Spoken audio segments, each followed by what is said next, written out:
네, 이사야 우리 하반부에 나오는 신약 교회에 주신 하나님의 유업에 대해서 살펴보고 있습니다. 특별히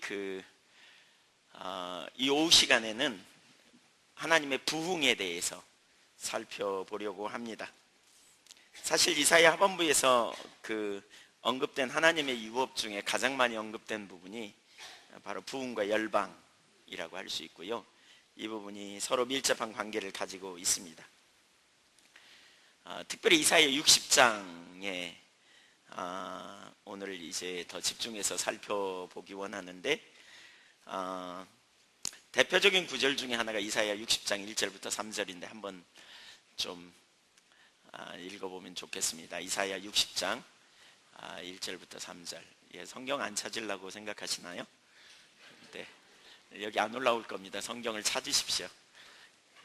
이사야 60장. 책이 있군요. 네, 책대로 안 할 거예요. 좀 이따가는. 네, 성경 꺼내 놓으세요. 이사야 60장을 좀 이렇게 같이 읽겠습니다. 일어나라, 빛을 발하라. 이는 내 빛이 이르렀고 여호와의 영광이 내 위에 임하였음이니라. 보라, 어둠이 땅을 덮을 것이며 캄캄함이 만민을 가리우려니와 오직 여호와께서 내 위에 임하실 것이며 그의 영광이 내 위에 나타나리니 나라들은 내 빛으로 왕들은 비치는 내 광명으로 나아오리라. 아멘. 부흥과 관련돼서 이제 몇 가지를 좀 살펴보려고 합니다. 사실 부흥과 관련해서 살펴볼 부분이 되게 많은데요, 몇 가지만 좀 살펴보기 원합니다. 첫째, 부흥은 하나님께서 영광으로 임하시는 것입니다. 부흥은 하나님의 영광으로 임하시는 것입니다. 그 밑에 첫 번째, 부흥은 하나님의 영광이 임하시는 것입니다. 똑같지만, 그러니까 십자가 복음에 유업이 있다 그랬어요. 이건 너무나 당연한 일입니다. 십자가 복음이 어떤 일을 하셨습니까? 어떤 일을 하였습니까? 결국 하나님과 온전한 관계로 우리를 이끌게 된 것이지요. 그래서 십자가 복음은 우리를 하나님과의 온전한 관계성으로 세우고 온전한 관계로 이끄는 일을 합니다. 아담이 타락한 이후로 인간이 여전히 마귀에게 속고 있는, 아담이 타락할 때 속았던 두 가지 그 속임이 오늘날 여전히 우리 가운데 유효한 것처럼 보여요. 그 중에 하나는 뭐냐면, 선악과가 죽음의 열매, 금단의 열매가 아니라 행복을 주는 열매처럼 속였는데요, 오늘날에도 여전히 현대판 선악과인 육신의 정욕, 안목의 정욕, 이생의 자랑, 다른 말로 바꿔 말하면 재물이, 또 명예와 권력이, 또는 쾌락이 우리의 삶에 진정한 행복을 주는 것처럼 착각하게 한다는 거예요. 그리고 여전히 많은 사람들이 그런 착각 속에서 산다는 거예요. 육신의 정욕이, 안목의 정욕이, 이생의 자랑이, 돈이, 권력이, 명예가, 쾌락이 우리에게 행복을 주고 있는 것처럼 착각해요. 그래서 거기 속아서요, 오늘날에도 여전히 많은 사람들이 그런 방향성을 가지고 살고 있다는 거죠. 그걸 추구하고요. 그러다 보니까 무슨 일이 벌어져요? 마음이 나눠져요. 사실 성경에서 말하는 선악과는 죽음이라고 말하는 이유가 뭡니까? 선악과 따먹지 말라고요. 하나님을 존중히 여기고 하나님 말씀에 순종하는 삶이잖아요. 근데 왜 선악과를 따먹었어요? 그것이 더 행복을 주는 것처럼 여기니까. 하나님이 우리에게 행복을 주는 게 아니고, 그분의 말씀이고 생명이 아니고 선악과가 행복을 주는 것처럼 여겨지니까. 오늘날에도 똑같이 현대판 선악과에 우리 눈이 넘어가가지고요, 그리 우리 마음이 뺏기고 우리 눈이 빼앗기니까 결국 하나님을 사랑한다고, 그것이 우리에게 첫 번째 계명이라고, 그래서 누구보다도 하나님을 사랑하는 소망을 갖지만 마음이 나눠지는 것이지요. 하나님을 가장 소중히 여기기보다는, 가장 가치 있게 여기기보다는 돈을 소중히 여기고, 명예를 소중히 여기고, 권력을 소중히 여기고, 이러다 보니까 뭐죠? 마음이 나눠집니다. 그래서 나눠진 마음으로 하나님과 재물을 겸하여 섬길 수 없다 그랬죠. 혹 이를 사랑하거나 저를 미워하거나 이를 중히 여기거나 저를 경히 여깁니다. 그러니까 하나님을 사랑하면 하나님을 소중히 여기고 그분의 말씀을 소중히 여기는데, 돈을 사랑하기 때문에 돈을 소중히 여기고 돈의 법칙을 따라 사는 거죠. 그러다 보니까 하나님의 말씀을 무시하고요.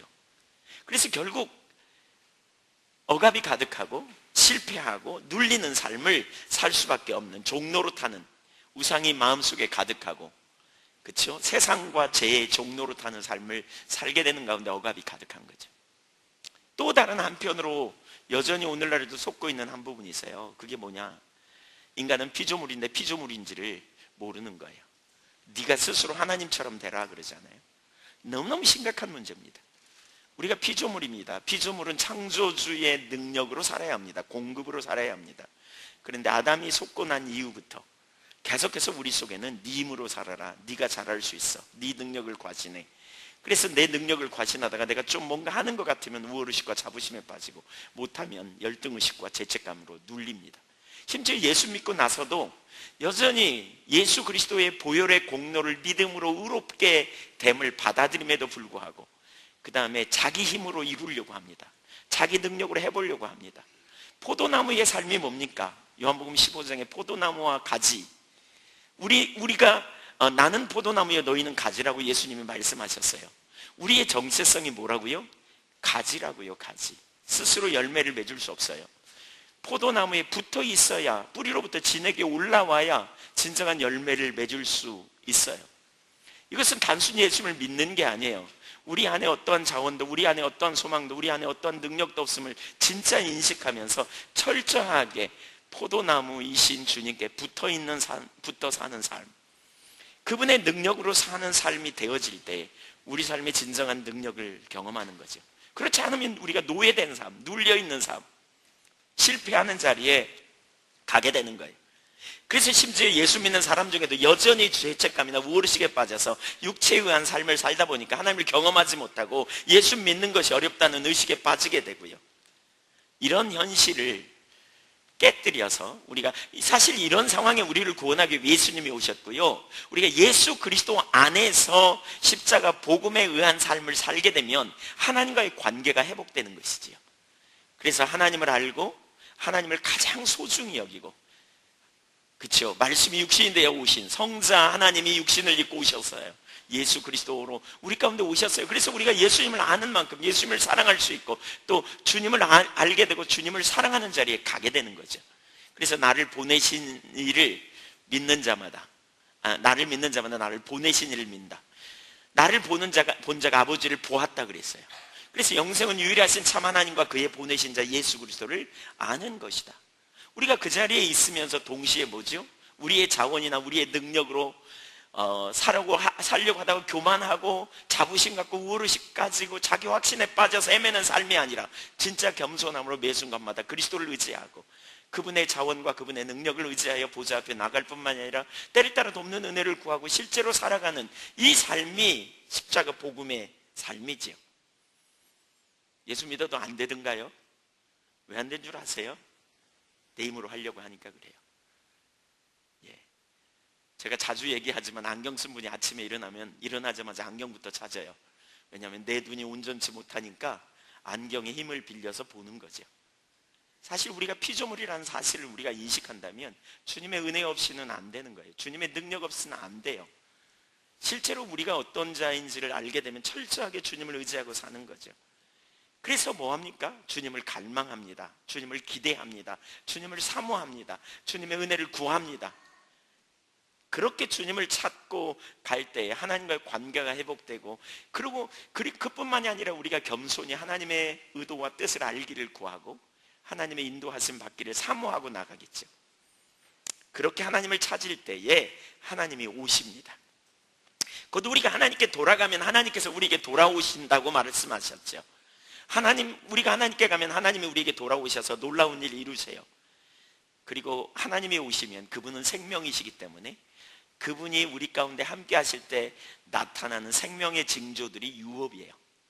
그래서 그 유업은 자연스러운 거죠. 그 유업은 자연스럽게 우리의 삶에 나타나고 따라옵니다. 그러니까 우리가 하나님을 찾고 구할 때 우리의 삶에 자연스럽게 나타나는 것 중에 하나가 뭡니까? 회복입니다. 잘못된 걸 다시 회복시키신다고요. 그래서 호세아 6장 3절 같은데 6장 1절 같은데 보면 우리가 여호와께로 돌아가자. 여호와께서 우리를 찢으셨으나 도로 낫게 하실 것이요 우리를 치셨으나 싸매어 주실 것임이라 이렇게 말했어요. 돌아가면 주님이 어떻게 해요? 회복하실 것이다. 싸매어 주신다. 개인의 삶이 회복되고 말씀의 기갈이 있던 삶에서 성령께서 말씀을 보내어서 우리를 의의 길로 진리의 길로 생명의 길로 인도하시고 우리 안에 기쁨이 넘치고 구체적으로 인도함을 받게 되고 신분이 회복되고 놀라운 평강이 이루어지는 이런 삶이 자연스럽다는 거죠. 주님이 오시는데 또한 그 땅을 소성시킵니다. 그 영을 다시 소성시켜 줍니다. 그 백성에 시편 23편 3절에 보면 내 영혼을 소성시키시고 자기 이름을 위하여 의의 길로 인도하시는도다. 다윗의 고백이죠. 참 신나는 일이죠. 내가 제 갈 길로 가는데 하나님께서 성령을 통해서 우리의 영혼을 소생시키세요. 깨닫게 하셔서 뭐가 문제인지 깨닫게 하시고 중심에 돌이킬 수 있도록 은혜를 부어주시는 하나님이 임재하셔서 그런 일을 이루시는 거죠. 하나님이 임재하셔서. 자는 사람은 자기가 자는 줄 모르잖아요. 그렇죠? 교만한 사람은 자기가 교만한 거 절대 몰라요. 몰라요. 알면 돌이키게요? 몰라요. 성령님이 비춰주셔야 돼요. 하나님의 성령께서 그러한 일을 해주셔야 우리가 알아요. 깨닫게 해주시지 않으면 몰라요. 특별히 성경 좀 많이 알고요 은혜 체험 좀 나름대로 많이 한 사람은 더 영적으로 민감하지 않으면 절대로 모릅니다. 왜냐하면 알거든요. 왜냐하면 은혜를 체험했거든요. 왜냐하면 과거에 자기가 그런 부분을 회개하고 돌이키기도 했거든요. 실제적으로요 교만한 사람이 교만하다고 알 수 있는 것은 성령께서 비춰주셔야 돼요. 그래서 영적인 분별력이 정말 필요한데요 결국 성령께서 하나님의 부흥을 우리 가운데 보내주셔야 돼요. 그래야 전환이 일어나요. 그래야 회복이 일어나요.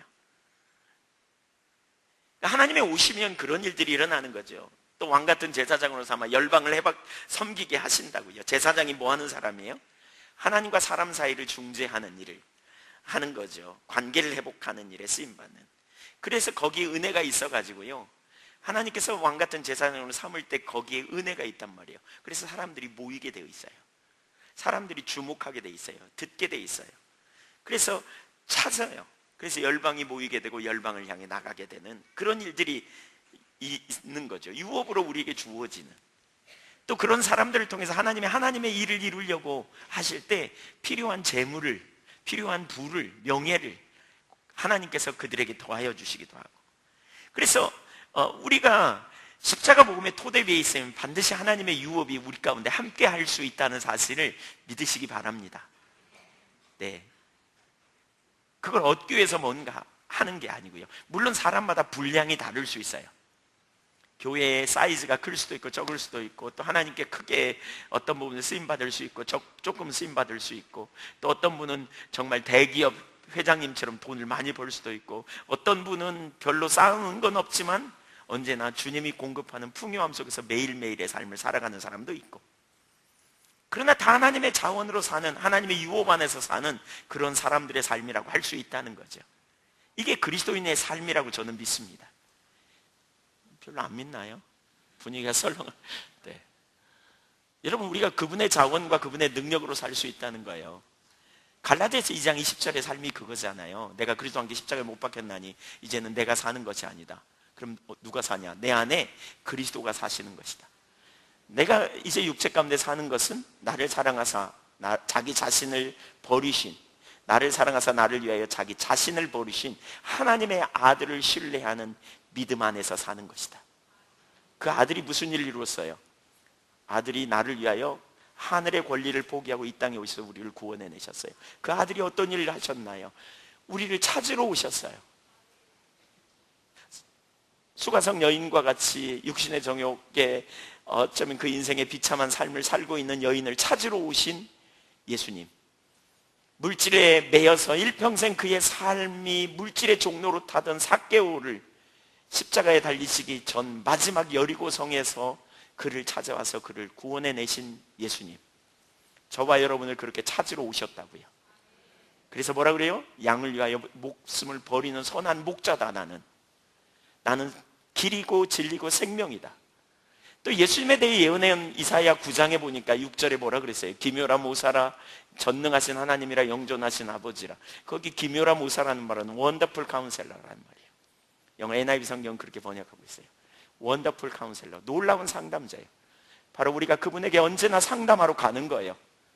네, 그분은 전능하신 아버지예요. 전능하신 하나님이에요. 능치 못함이 없는 분이세요. 우리가 이 땅에 사는 동안 바로 그분의 능력과 그분의 자원으로 살되 그분의 앞에 나아가 그분을 예배하고 온전히 예배하는 이런 삶이 우리 그리스도인의 삶이라니까요. 믿으십니까? 별로 이렇게 못 듣던 얘기인가요? 아니면 그건 아무나 사나 뭐 이런 표정 같아요. 네, 여러분, 그게 유업의 한 측면이에요. 유업의 측면이죠. 주님이 나의 힘이 되시고 지혜가 되신다는 말이 뭐예요? 주님이 나의 거룩함과 의로움과 구속함이 되신다는 말이 뭐예요? 주님이 내게 길이 되시고 진리가 되시고 생명이 되신다는 말이 뭡니까? 빛이 되시고 선한 목자가 되신다는 말이 뭡니까? 고린도전서 1장 26절에 보면 그런 표현이 있잖아요. 너희 중에 문벌 좋은 자가 있나 봐라. 너희 중에 지혜로운 자가 있나 봐라. 너희 중에 똑똑한 자가 있나 봐라. 아니다. 그러면서 자랑하는 자는 주 안에서 자랑하리 함과 같으니라 라고 말하면서 예수는 하나님께로 가서 우리에게 지혜가 되고 거룩함이 되고 의로움이 되고 구속함이 되셨다 그랬어요. 예수님이 곧 지혜가 된다는 말은요, 내가 나를 의지하는 대신 그분을 의지하고 그분의 능력으로 사는 거예요. 아멘. 이런 사람은 한계 아래서 절망하지 않아요. 이런 사람은 한계 아래서 낭망하지 않아요. 이런 사람은 지혜가 없다고 좌절하지 않아요. 여러분, 지혜가 없다고 스스로 생각하는 분 손 들어보세요. 나는 지혜가 없다, 나는 무능하다, 나는 무지하다, 여기 해당되는 사람들 하나만 해당돼도 손 들어보세요. 네, 손 안 든 사람도 꽤 있네요. 그렇죠? 네, 좀 기다려보세요. 그러면 따라해보세요. 그래서 예수님이 오셨다. 네, 그래서 예수님 찾는 거죠. 그래서 주님을 구하는 거예요. 그래서 주님을 의지하는 거예요. 전적으로 그렇게 주님을 찾고 구하는 가운데 이게 믿음으로 의롭게 된다는 말이, 이게 믿음에 의한 삶이에요. 그분을 전적으로 의뢰하는, 신뢰하는 삶. 이 복음이 우리 가운데 되어질 때 뭐죠? 주님이 우리에게 능력이 되시고 우리에게 힘이 되시고 우리에게 지혜가 되시고 우리에게 택할 길을 내시고 원더풀 카운셀러, 주님이 우리에게 전략이 되셔서 막다른 골목에서 능력을 베풀어 주시고 순간순간 어떻게 해야 될지 가르쳐 주시고 알게 하시고, 그럴 때 우리가 맺어지는 열매는 예수님 사이즈의 열매를 맺게 되는 것이죠.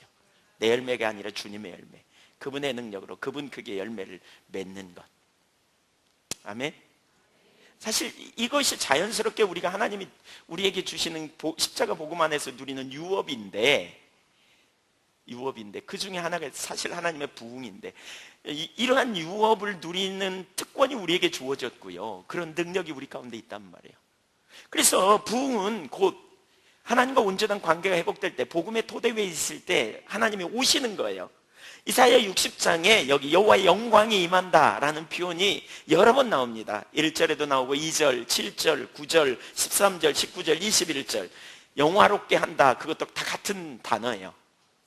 같은 맥락에서 하나님이 영광으로 임하심으로 말미암아 그 백성에게 놀라운 역사가 일어날 것을 말씀하는 거죠. 영화롭게 되어지는 거예요. 하나님이 임하시니까, 영광으로 임하시니까 그 영광의 빛 앞에 빛을 이제 받은 우리가, 하나님의 백성이 영화롭게 되어지고 그들에게 유업이 주어진다는 거죠. 여기서 너는 포로로 잡혀간 이스라엘을 가르치는데, 더 나아가 신약의 교회를 가르쳐요. 일어나라 라는 말이 있죠. 여기 60장 1절, 일어나라, 빛을 발하라. 명령을 2번 강조하고 있어요. 일어나 빛을 발하라, 이렇게 말하는 거예요. 근데 왜 명령을 2번 강조할까요? 이게 강조를 의미하는 거죠. 일어나 빛을 발하라. 근데 여기 일어나라라는 말은 죄악에 따른 심판으로 말미암아 티끌과 베어 속에 앉아있던 시온에게 구원의 복된 소식이 전해진다는 거예요. 그래서 1차적으로 이는 포로 귀환을 겨냥한 것이지만, 치료하는 광선을 바라실 메시아를 통한 교회의 탄생과 확장을 예언하는 내용이기도 하다. 이 페트라 주석에 그렇게 말하고 있어요. 그건 뭐예요? 그 당시 이스라엘을 향해 주신 약속이지만 더 나아가 오늘날 신약의 교회에 주신 약속이고요, 우리에게 주신 약속이라는 거죠. 사실 오늘날 교회가 매우 심각한 상황이잖아요. 많이 침체되어 있고요. 그런데 더 큰 문제는 침체된 상황조차도 몰라요. 어떻게 해볼 능력이 없어요. 어떻게 해야 될지 몰라요. 그저 그냥 그러다 보니까 사실 많은 목회자 중에는 자포자기하는 심정으로 그냥 시간만 보내는 이런 자리에 있지 않나 싶어요. 바로 이런 상황에 교회 가운데 정말 절실히 필요한 게 하나님의 부흥이에요. 이사야 60장은 하나님의 부흥이 나타날 때 어떤 일이 일어나는가를 정말 이렇게 나타나는데요, 뒤에 나누겠지만 결국 1절에 일어나 빛을 발하게 되면 2절 3절에 사람들이 모이게 된다는 거죠. 열방이 모이게 된다는 거예요. 깜깜할 때 빛이 있기 때문에 빛으로 모이게 된다는 거예요. 4절 같은 데도 거기 보면 그렇게 말하고 있어요. 내 눈을 들어 사방을 보라. 무리가 다 모여 내게로 오느니라. 별로 좋은 일이 아닌가요? 왜 아멘 안 하세요? 뭐 기대감이 없나요? 뭐 배 아파요? 네, 아멘 한번 해보세요. 네, 고맙습니다. 네, 얼마나 신나는 일이에요, 사실. 그렇죠? 열방이 온다는데. 네. 5절 이하에 보니까 9절까지 보면 바다의 부가 이방의 재물이 들어온대요. 부자 되라는데도 아멘 안 하네. 아멘. 네. 14절에 수치가 변해 명예가 주어지고요, 19절에 계속해서 하나님이 함께 하심으로 놀라운 승리가 주어진다고 말하고 있어요. 부흥은 주님이 오시는 거예요. 영광으로 임하시는 거예요. 첫 번째, 두 번째입니다. 부흥은 하나님께서 영광으로 임하시는 것인데 무엇보다 영광으로 임하셔서 하나님의 선하심을 나타내십니다. 출애굽기 33장에서 모세는 하나님께서 하나님의 영광을 보여달라고 간청하죠. 그래서 출애굽기 33장 18절에 보면 그렇게 말하거든요. 모세가 이르되 원하건대 주의 영광을 내게 보이소서. 그러니까 출애굽기 33장은 무슨 사건인지 아시죠? 이스라엘 백성들이 출애굽하다가 금송아지를 만들어 가지고요, 하나님께서 그들을 심판하시려고 할 때 모세가 중보기도 해요. 이 백성에게 긍휼을 베풀어 달라고. 그러니까 하나님께서 그 백성을 긍휼히 여겨 주시면서 이제 심판을 유보해요. 그러나 하나님이 뭐라 그러냐면 나는 너희와 함께 가지 않겠다 그래요. 가나안 땅 내 사자를 통해 너희에게 주겠지만 난 너희와 함께 가지 않겠다. 그러자 모세가 계속 중보기도 하고 애통함으로 하나님 찾았더니 하나님이 그들에게, 그러니까 모세의 기도를 들으시고요, 함께 가겠다고 하시고 또 은총을 베푸시겠다고 하시고, 그래서 이스라엘을 위한 중보기도는 끝났어요. 근데 그 다음에 모세가 덜컥 말해요. 주님, 저에게 주님의 영광을 보여주세요. 당신의 영광을 내게 보여주세요. 모세의 열망이죠. 하나님의 영광을 보기 원하는 열정이 모세에게 있었던 것 같아요. 그렇죠? 이에 대해서 19절 보면, 출애굽기 33장 19절, 여호와께서 이르시되 내가 내 모든 선한 것을 내 앞으로 지나가게 하고 여호와의 이름을 내 앞에 선포하리라. 나는 은혜 베풀 자에게 은혜를 베풀고 긍휼히 여길 자에게 긍휼을 베푸느니라. 하나님은 하나님의 모든 선함으로 그의 앞에 지나가시겠다고 하십니다. 그러니까 내 모든 선한 것으로 네 앞으로 지나가게 하겠다, 이렇게 말씀하죠. 그러자 하나님은 22절에서 다시 하나님의 영광이라고 표현하세요. 제가 읽어볼게요. 내 영광이 지나갈 때에 내가 너를 반석 틈에 두고 내가 지나도록 내 손으로 너를 덮었다가, 그러니까 하나님의 영광이 지나간다. 그러니까 하나님의 영광은 곧 뭐라고 말할 수 있냐면 하나님의 성품이라고 말할 수 있죠. 그래서 하나님은 모세의 기도의 응답으로 영광으로 모세 앞에 임하셔서 하나님 자신의 성품을 나타내십니다. 출애굽기 34장 5절 이하에 보니까 그렇게 말하고 있어요. 34장 5절, 책 가지신 분들은 같이 한번 읽어볼까요? 여호와께서 구름 가운데 강림하사 그와 함께 거기 서서 여호와의 이름을 선포하실세. 여호와께서 그의 앞으로 지나시며 선포하시되 여호와라 여호와라 자비롭고 은혜롭고 노하기를 더디하고 인자와 진실이 많은 하나님이라. 인자를 천대까지 베풀며 악과 과실과 죄를 용서하리라.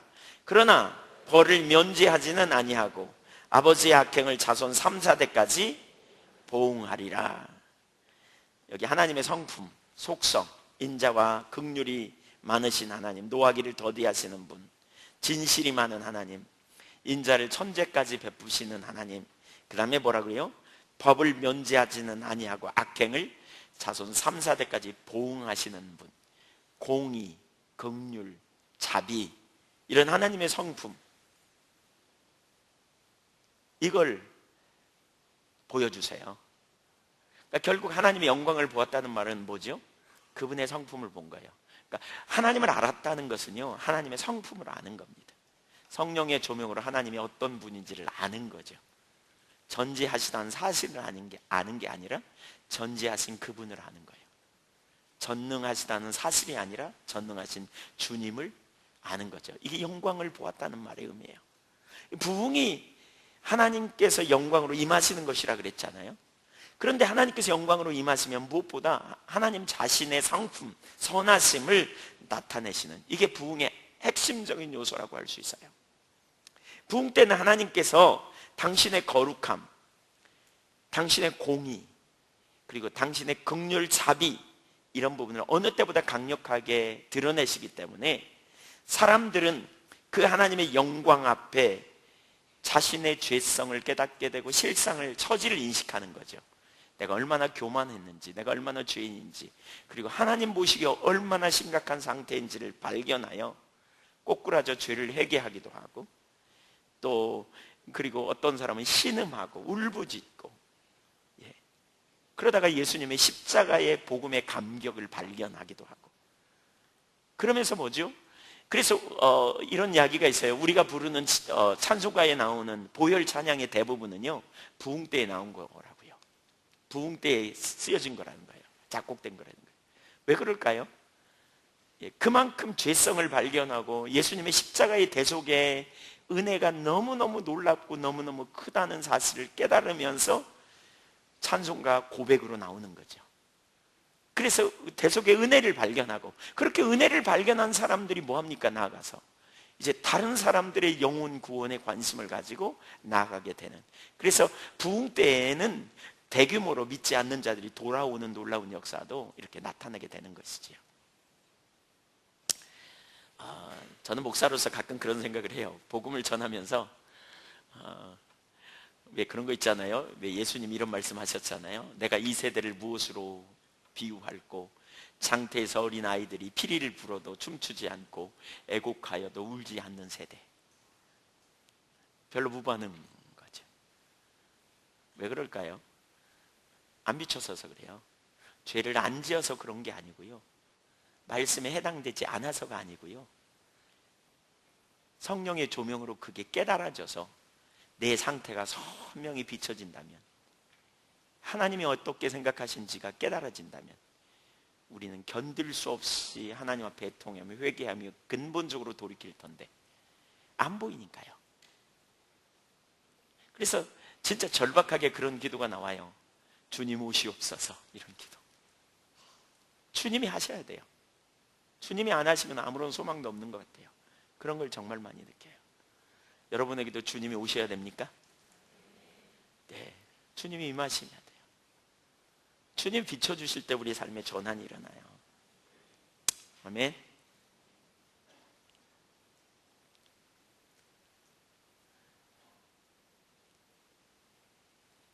세 번째, 하나님의 영광이 나타나는 것은 첫 번째, 세 번째입니다. 성령의 역사입니다. 그러니까 하나님의 영광은 하나님의 임재가 가시적으로 나타남입니다. 그리고 그것은 곧 성령의 역사입니다. 하나님의 영광과 관련해서 고린도후서 3장 18절을 우리가 한번 읽어보겠습니다. 우리가 다 수건을 벗은 얼굴로, 네, 한번 찾아보세요. 성경 시작. 우리가 다 수건을 벗은 얼굴로 거울을 보는 것 같이 주의 영광을 보매 그와 같은 형상으로 변화하여 영광에서 영광에 이르니 곧 주의 영으로 말미암음이니라. 자, 이 구절은 요약하면 이렇게 볼 수 있어요. 구약 시대와 다르게 우리는 하나님의 영광을 볼 수 있다. 왜냐하면 예수 그리스도의 공로를 의지하기 때문이다. 그런 의미고요. 두 번째로는 하나님의 영광을 보면 우리가 하나님의 형상으로 변화된다. 왜냐하면 그분의 선하심을 알기 때문에. 그 다음에 세 번째로는 이것은 성령으로 말미암는 것이다. 우리가 성령으로 말미암아 그렇게 될 수 있다라는 거예요. 이것은 성령으로 말미암아 그렇게 되는 것이다. 그러니까 하나님의 영광을 보면 그분의 선하심을 보는 거라 그랬잖아요. 그러면 우리가 그분의 형상으로 변해요. 우리 자신의 상태 그대로 있을 수 없다는 거죠. 사실 하나님의 임재 앞에 서면 우리 자신의 상태 그대로 있을 수 없어요. 주님의 거룩하심을 보면 우리가 거룩하심 앞에서 우리 삶을 조정하게 돼요. 언젠가 주님께서 제 마음에 기도만 하면 교만하다는 말씀을 되게 많이 하셨어요. 겸손하라고. 그래서 어느 날 제가 뭐가 교만한지 알게 좀 해주세요. 제가 볼 때는 하나도 안 교만한데, 그게 되게 교만한 거죠. 네. 근데 그때부터 하나님이 교만에 대해서 쫙 이렇게 깨닫게 하셨어요. 너무너무 교만해요. 기회만 있으면 교만해요. 아침에 눈 뜨면서 교만한 생각을 갖고 눈 떠요. 교만이 뭐냐? 자의식에 사로잡히는 거거든요. 자기를 붙드는 거예요. 자기중심적인 자리. 자기를 붙드는 거, 자의식에 사로잡히는 거, 자기 충만. 그래서 교만의 최종적인 자리는 자기 확신에 빠지는 거예요. 그래서 배우려는 자세도 사모함도 열망도 없어요. 네. 그러니까 남보다 낫다는 우월의식과 자부심에 빠지기도 하고 막 이런 자리에 우리가 가는 거예요. 이게 교만이에요. 얼마나 그 자리를 자주 가는지 모르겠어요. 아침에 눈 뜨면서 그런 생각한다니까요. 그리고 잘 때까지 생각해요. 머릿속에서 왔다 갔다 해요. 자기를 부인하는 건 여러분 외면의 문제가 아니라 내면의 문제인 거 아세요? 우리 속에 일어나는 일이에요. 여러분 속에 자기중심적인 것을 부인하지 않으면요, 우리가 주님과 동행하는 삶이 불가능해요. 근데 여러분 중에 대부분 이런 부분을 의식 못하고 살기 때문에 그렇죠.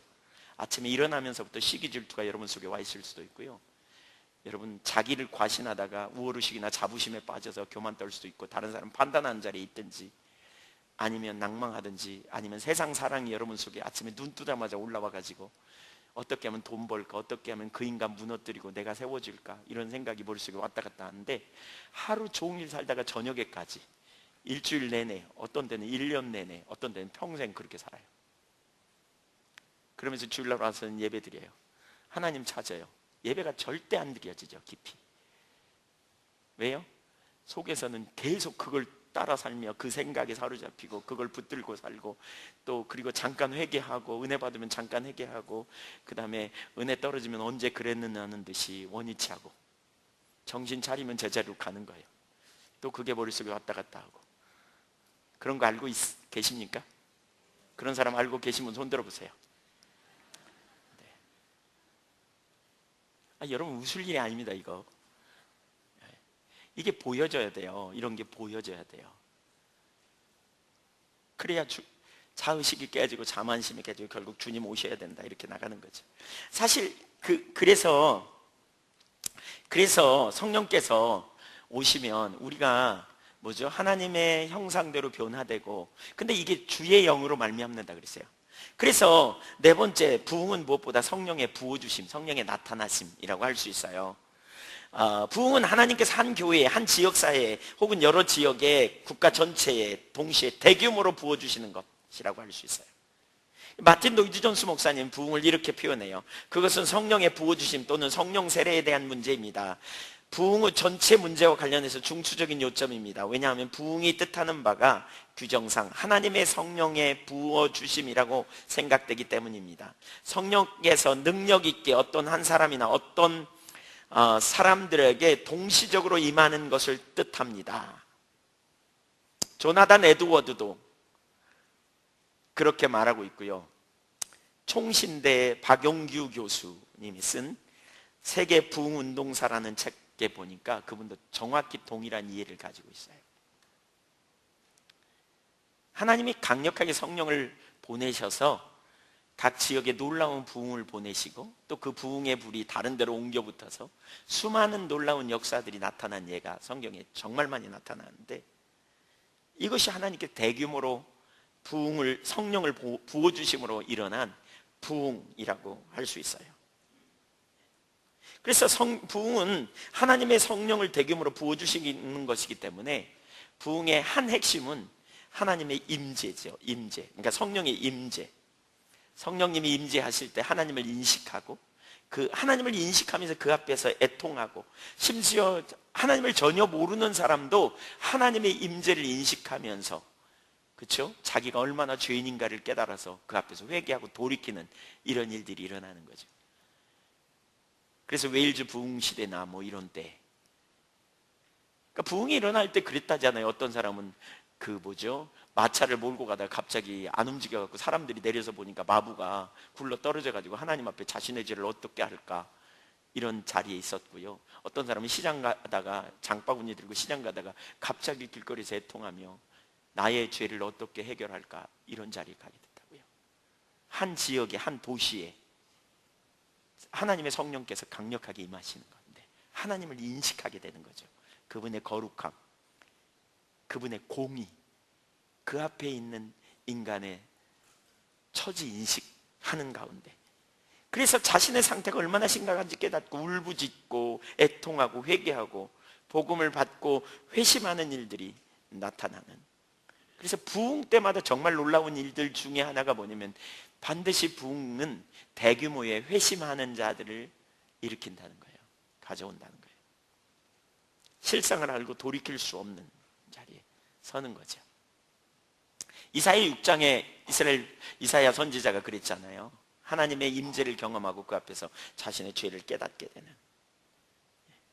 그래서 그 세계 부흥 운동사 송신대 박영규 교수님이 쓴 그 책 721쪽에서 1907년 평양 장대현 교회에 임했던 하나님의 부흥에 대한 조지 맥큐니, 그 당시 미국 북장로교 총무 브라운에게 보고한 내용을 인용하는데 이렇게 말해요. 우리는 매우 놀라운 은혜를 경험하고 있다. 성령께서 권능 가운데 임하셨다. 장대현 교회에서 모인 지난밤 집회는 최초의 실제적인 성령의 권능과 임재의 현시였다. 우리 중 아무도 지금까지 이전에 그 같은 것을 경험하지 못했으며, 우리가 웨일즈, 인도에서 일어난 부흥운동에 대해서 읽었지만 이번 장대현 교회의 성령의 역사는 우리가 지금까지 읽었던 그 어떤 것도 능가할 것이다. 굉장한 일이 일어난 거죠. 또 같은 책 722쪽에서 평양 남산현 감리교회의 성령의 역사를 목도한 노블 선교사의 보고 내용, 1907년 2월에 우리에게는 한국 교회에 내 자신이 지금까지 목격하지 못했고 듣지도 못했던 가장 놀라운 성령의 부어주심의 현시가 있었는데, 아마도 사도시대 이후 이보다 더 놀라운 하나님의 권능의 현시는 없었을 것이다. 매 집회마다 주님의 권능이 교회 전체와 때로는 밖에 임했다. 남녀가 회개의 역사로 꼬꾸러지고 의식을 잃었다. 전 도시는 마치 죽은 자를 위해 통곡하고 있는 듯 했다. 왜 통곡했을까요? 죄를 자각하고 회개하는 것이죠. 그래서 부흥은 단순히 어떤 성령의 은사가 강하게 나타나느냐 뭐 이런 문제가 아니었어요. 은사가 강하느냐 약하느냐 이게 부흥의 기준이 아니고, 때로는 은사가 나타나기도 하고 어떤 데는 은사가 전혀 나타나지 않기도 했고요. 또한 하나님의 부흥에는 많은 현상들이 동반되기도 했는데, 웨슬리를 통한 부흥처럼 어떤 부흥은, 그러니까 조지 히트필드나 이런 제 1차 대각성 운동에 일어나는 그러한 상황에는 많은 현상들을 동반하기도 했다 그래요. 죽은 사람처럼 되기도 하고. 그러나 1857년 뉴욕의 교회에서 기도운동으로 시작된 그러한 2차 대각성 운동은 그런 현상들이 훨씬 덜 나타났대요. 그러니까 그러한 현상을 가지고 우리가 부흥이 임했다 안 했다, 이건 부흥의 본질이 아니에요. 사실 하나님의 역사를 인간의 눈으로 우리가 판단할 수 없는 것이지요. 부흥의 핵심은 결국 뭐냐? 성령을 통해 하나님께서 당신의 영광을 나타내심으로 하나님의 성품을 드러내는 것이지요. 그래서 노이드 존스는 부흥에서 이렇게 말해요. 여러분, 부흥이 무엇인지 아십니까? 예, 바로 부흥은 하나님께서 지나가시는 것, 그것이야말로 완벽하게 묘사합니다. 부흥은 하나님의 영광을 언뜻 지나치면서 보는 것을 말합니다. 바로 그것이 부흥입니다. 하나님을 언뜻 보는 것, 영광 중에 계신 하나님께서 강림하셔서 그의 성령을 보내시고 다시 올라갔습니다. 우리는 하나님의 영광이 우리 가운데 있으며 하나님의 영광이 지나가고 있다는 느낌을 압니다. 성령께서 강력하게 임하셔서 하나님의 영광을 우리 가운데 인식하게 되고요, 그리고 그 앞에서 자신의 죄를 회개하고 전환하고, 그리고 하나님의 성령께서 각 사람 가운데 충만히 임하시면서 개인의 삶이 성령 충만해지게 되고요, 공동체가 성령 충만한 공동체가 된다는 거예요. 헤브리드 제도에 그 부흥 때 쓰임 받았던 사람은 그렇게 부흥을 정의해요. 부흥은 성령으로 충만한 공동체라고 말해요. 성령으로 충만한 공동체, 그런 일들이 일어나는 거죠. 하나님 앞에서 인식되고 정직하고, 그래서 삶을 조정하고. 그래서 부흥은 반드시 뒤에 나오지만 사회 개혁이 일어나요. 가정이 회복되고요, 삶의 전환이 일어나는 놀라운 역사가 있다는 거예요. 그러니까 하나님을 인식하기 때문에 하나님 앞에서의 내 모습, 내 상태를 발견하고요, 그렇죠?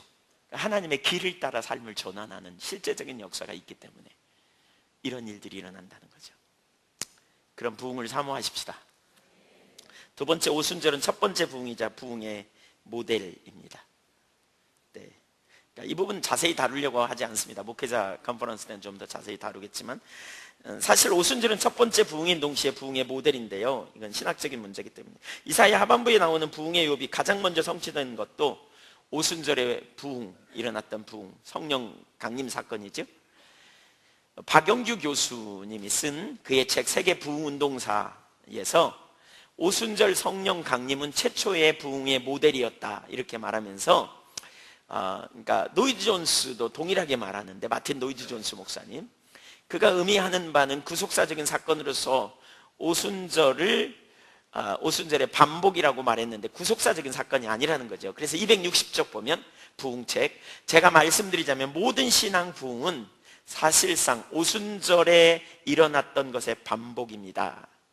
사람들이 오순절에 일어났던 것을 단 한 번에 그것으로 끝난 것이라고 계속 말하는 것은 정말 믿을 수 없는 일입니다. 그런데 오늘날 어떤 사람들은 부흥을 반대해요. 부흥이 없다고 말해요. 그 왜 그러느냐, 이게 신학적인 문제거든요. 그러니까 구속사적인 사건, 오순절은 구속사적인 사건으로 끝났지 무슨 또 부흥, 오순절 같은 게 또 있냐, 이렇게 말하는 거죠. 그러니까 예를 들면, 그러니까 많은 목회자들이 영향을 받은 화란의 개혁주의 신학자 아브라함 카이퍼는 오순절의 신학은 단회적인 사건이라고 말하면서 부흥을 사모하는 것 자체가 교리적으로 맞지 않는 것이다, 이렇게 말해요. 예. 그러면 그러니까 오순절은 이미 왔고, 그것은 그러니까 우리 인간이 구원을 위한 구속사적인 사건을 네 가지로 말하거든요. 그냥 그게 뭐냐, 예수님의 십자가 사건, 순환이죠. 그 다음에 부활, 승천, 성령의 오심, 오순절 사건, 이 네 가지는 구속사적인 사건이로 단회적인 사건이다, 이렇게 말해요. 그러면서 오순절과 같은 역사가 또 일어나는 것은 아니다, 성령이 우리 안에, 교회 안에 이미 와 있는데 무슨 또 성령이 필요하냐, 이렇게 말하는 거예요. 근데 여기 오순절의 반복이다, 이렇게 마틴 노이드 존스 목사님은 말하는데요, 이것은 구속사적인 사건으로서의 반복이라는 말이 아니에요. 오순절에 일어났던 것은 단 한 번으로 끝났어요. 단 한 번으로 끝났어요. 그러면 여기서 말하는 부흥은 뭐냐? 그 오순절과 같은 그러한 성령의 역사가 계속된다는 거예요. 순간순간 교회 가운데. 예를 들면 사도행전에만 해도 그런 일이 일어났거든요. 베드로가 성령 충만했잖아요, 사도행전 2장에. 근데 사도행전 4장의 위기를 만났을 때 하나님의 성령께서 사도 베드로에게 임했어요. 그리고 4장 후반부에 보니까 저들의 4장 31절 예에 보니까 저들의 위협함을 하감하옵시고 우리를 돌봐주세요 라고 말했더니 오순절에 일어났던 것 같은 동일한 비슷한 그런 성령의 강력한 기름 부으심의 역사, 강력한 임하심이 거기 나타납니다. 성령께서 강력하게 역사하십니다.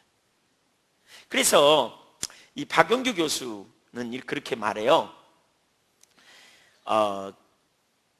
253쪽에서 참된 칼빈주의는 영적 충만을 사모하며 부흥과 성령의 역사, 성령의 임재와 충만을 강조한다. 칼빈주의가 강력해질수록 뚜렷한 영적 각성을 경험한다. 그것은 부흥이 참된 교회로부터 필연적으로 나오는 결과이기 때문이다. 노이즈 존스가 말한 대로 성령의 역사에 민감하지 못한 칼빈주의는 참된 칼빈주의가 아니다. 결국 이분이 말하는 건 뭐예요? 칼빈주의는 그 성령에 민감해야 된다. 이렇게 말해요. 노이즈 존스 목사님을 인용해요. 그러면서 성령의 찾아오심과 물러가심에 대해서 아무것도 알지 못하는 칼빈주의는 칼빈주의의 모조품에 불과합니다. 그런 것을 칼빈주의라 하는 것을 저는 반대합니다. 차갑고 서글프고 음울하고 침체된 칼빈주의는 칼빈주의가 아니라 칼빈주의의 모조품에 불과합니다.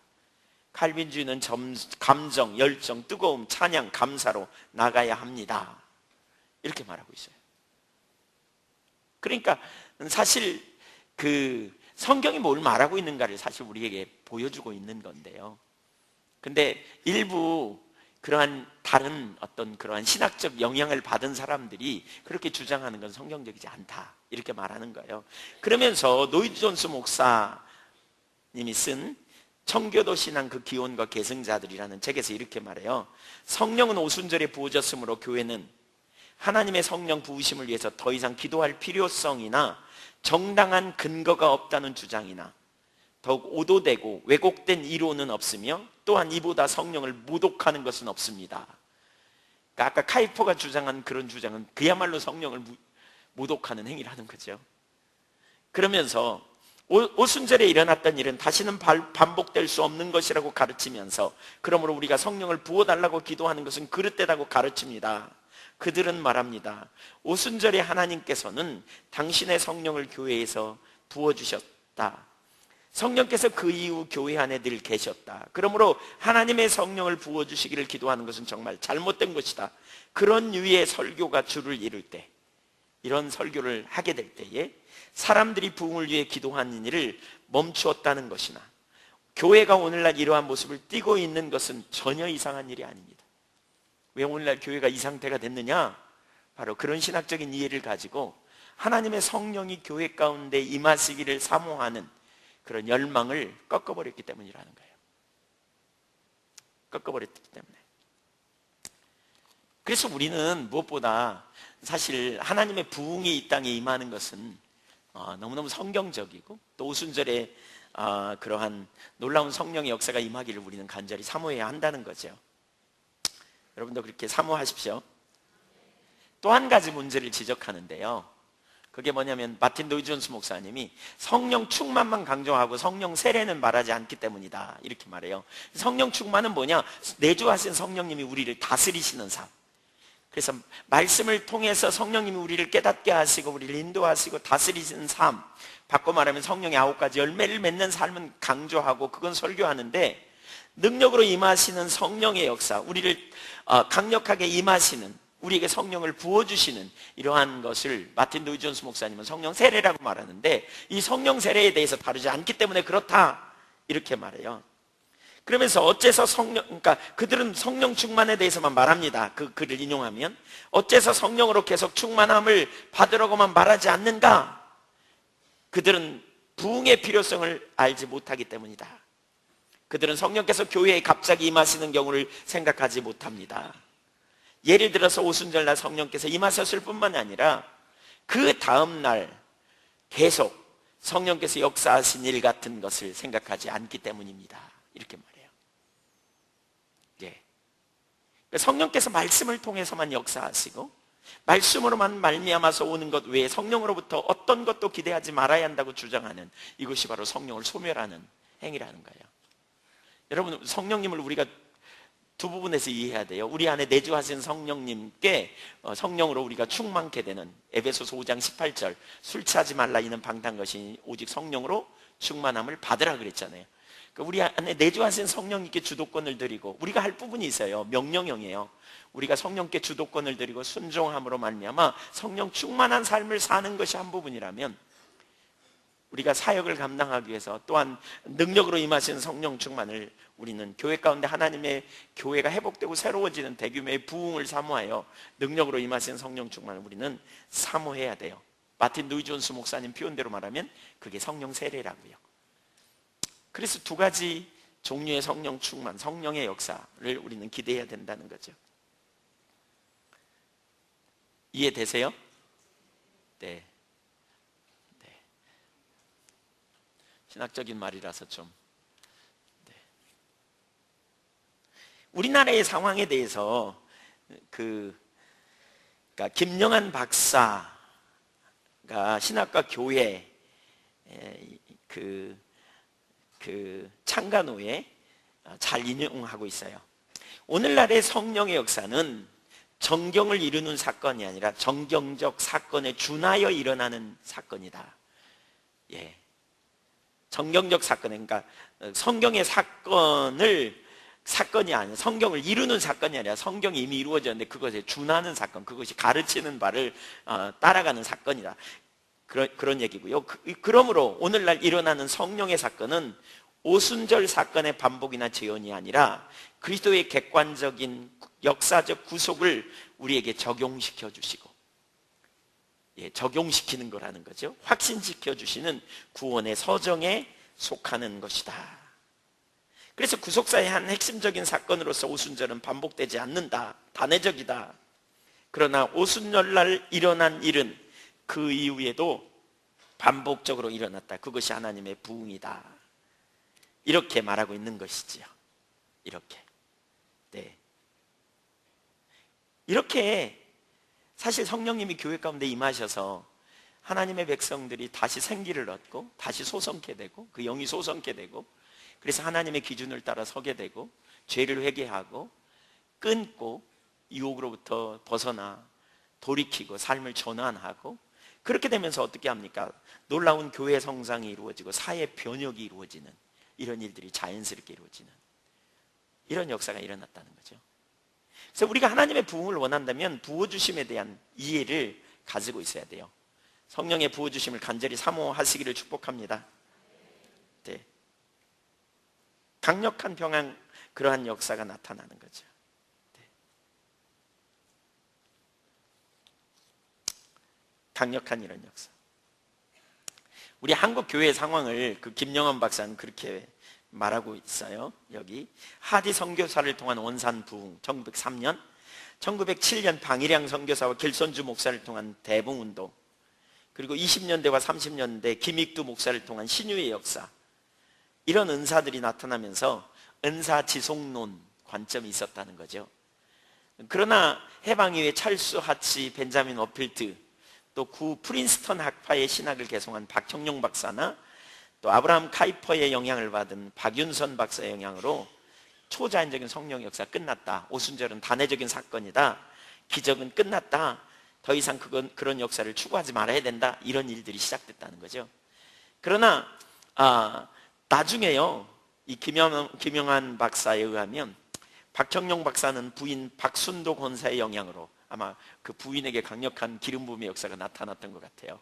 그런 역사들이 아마 그 영향으로, 차영배 박사의 영향으로 박윤선 박사는 모두 자신들의 입장을 바꿨대요. 그래서 은사 지속론을 지지하게 되었대요. 나중엔 다 바뀌었다는 거예요, 그런 것들이. 그래서 오늘날에도 여전히 성령의 초자연적인 역사, 능력의 역사들을 우리는 기대해야 되고요, 성령의 부어주신 부흥을 우리는 사모해야 돼요. 한번 따라주세요. 성령님, 능력으로 우리에게 오시옵소서. 이런 열망을 가지고 사모하시기를 축복합니다. 세 번째, 부흥이 오면 어떤 일이 벌어지는가? 부흥과 열방의 관계예요. 부흥이 어떤 영향을 미치는가? 부흥은 사실 지대한 영향을 미쳐요. 하나님의 성령께서 강력하게 임하실 때, 영광으로 주님이 임하실 때, 주님이 오시면 강력한 일이 일어나요. 아까 앞부분을 살펴봤잖아요. 강력한 일이 일어나요. 개인적인 삶의 회복이 일어나기도 하고, 그렇죠? 네. 개인적인 삶의 전환이 있을 뿐만 아니라 어떻게 해요? 교회가 바뀌고요. 예. 회복이 일어난다니까요. 치유가 일어나고 삶의 전환이 일어나고 그대로 끊지 못하던 것들이 끊어지기도 하고, 예. 중심에 달라지는 놀라운 역사가 나타나기도 하고, 그 다음에 두 번째로 나타나는 게 열방의 회복이 일어난다는 거죠. 거기에서 부흥의 유업과 열방의 유업은 그래서 밀접한 관계를 가지고 있어요. 부흥과 열방의 회복은 같이 가요. 교회를 향한 하나님의 질투에서도 봤지만 하나님이 당신의 교회를 질투하시기 때문에 교회가 어두운 자리에 있을 때 그냥 두지 않는다는 거죠. 사실 이게 우리에게 엄청난 소망이죠. 예. 그래서 하나님이 하나님의 백성 가운데 영광으로 임하세요. 오세요. 당신의 백성들을 임하세요. 만져주시고요. 특별히 남은 자들을 통해서 하나님은 당신의 교회를 회복시키시는데, 하나님을 찾는 무리들을 통해서. 사실 부흥을 위해 물밑에서 예비된 자들이 있다는 거죠. 숨겨진 자들이 있다는 거죠. 문제를 보면서 애통해하고 하나님 앞에 이대로는 안 된다는 절박함을 가지고 자신들을 살피고 회개하고 돌이키며 이제 하나님 앞에 철저히 자신의 무능함과 한계를 경험하고, 십자가 복음이죠. 그리고 주님이 오시지 않으면 안 되는 현실을 바라보면서 자신에게 하나님의 능력이, 하나님의 성령께서 임하시기를 간절히 사모할 뿐만이 아니라 그렇게 하나님을 추구하고 하나님과 친밀한 교제 가운데 있는 가운데 열방이 보이는 거죠. 하나님이 보시는 눈, 하나님이 쳐다보시는 사람들을 보게 되면서, 사회를 보면서 이대로는 안 된다는 절박감이 있는 거죠. 그러면 어떻게 합니까? 하나님께 은혜를 구하고 이대로 두지 말라는 그런 절박함을 가지고 하나님 앞에 나가는 거죠. 이 세대를 회복시켜 달라고. 그러면서 중보하기 시작하고, 바로 이런 무리들을 통해서 하나님의 부흥이 임하게 된다는 거죠. 이런 무리들에게 우리가 교회를 향한 하나님의 질투를 가지고 하나님이 그런 무리를 통해서 그런 마음을 부으시고 교회를 위해 기도하게 하시는, 그래서 이제 내일 그 부분 살펴보겠지만 부흥을 위한 기도가 되게 중요해요.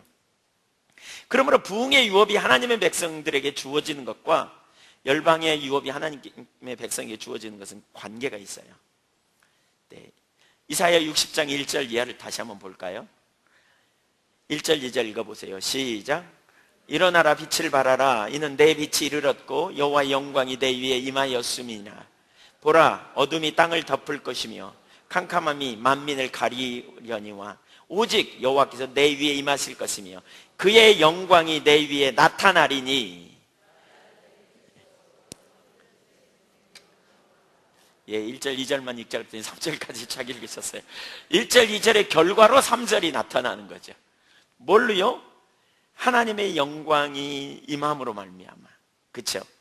하나님의 영광이 임함으로 말미암아. 여호와께서 내 위에 임하심으로, 영광이 내 위에 임함으로. 하나님이 우리와 함께 하실 때 그런 일이 일어난다는 거죠. 강력하게 임하면 무슨 일이 벌어져요? 사람들은 내 빛으로, 왕들은 비치는 내 광명으로 나오게 될 것이다. 꼭 이걸 보면서 그런 생각 안 드세요? 불편으로 나방들이 달라드는 것처럼 불빛을 보고 그냥 온갖 달라드는 거죠. 뭐이든 거죠. 어둠이 가득할 때 하나님의 임재가 함께하면, 거기 은혜가 함께하면, 거기 생명이 함께하면 사람들이 그걸 보고 모인다는 거죠. 부흥의 유업에 대해서 말하고 있는 중요한 한 구절, 이사야 55장 5절도 마찬가지예요. 이사야 55장 5절. 네. 같이 읽어볼까요? 시작. 보라, 내가 알지 못하는 나라를 네가 부를 것이며 너를 알지 못하는 나라가 내게 달려올 것은 여호와 내 하나님 곧 이스라엘의 거룩하신 이로 말미암음이니라. 이는 너를 영화롭게 하였느니라. 이 구절에서 너는 누구냐? 이스라엘인 신약의 교회, 영적 이스라엘인 신약의 교회를 가르쳐요. 그 당시에는 이스라엘이었지만 이제 그 예언의 관점에서 볼 때 신약의 교회예요. 그래서 페트라 주석은 이 구절을 그렇게 해석하고 있는데, 여기 본 2인칭 주어로 메시아로 이해하는 견해도 있지만 그보다는 영적 이스라엘로 파악하는 것이 더 자연스러울 것 같다.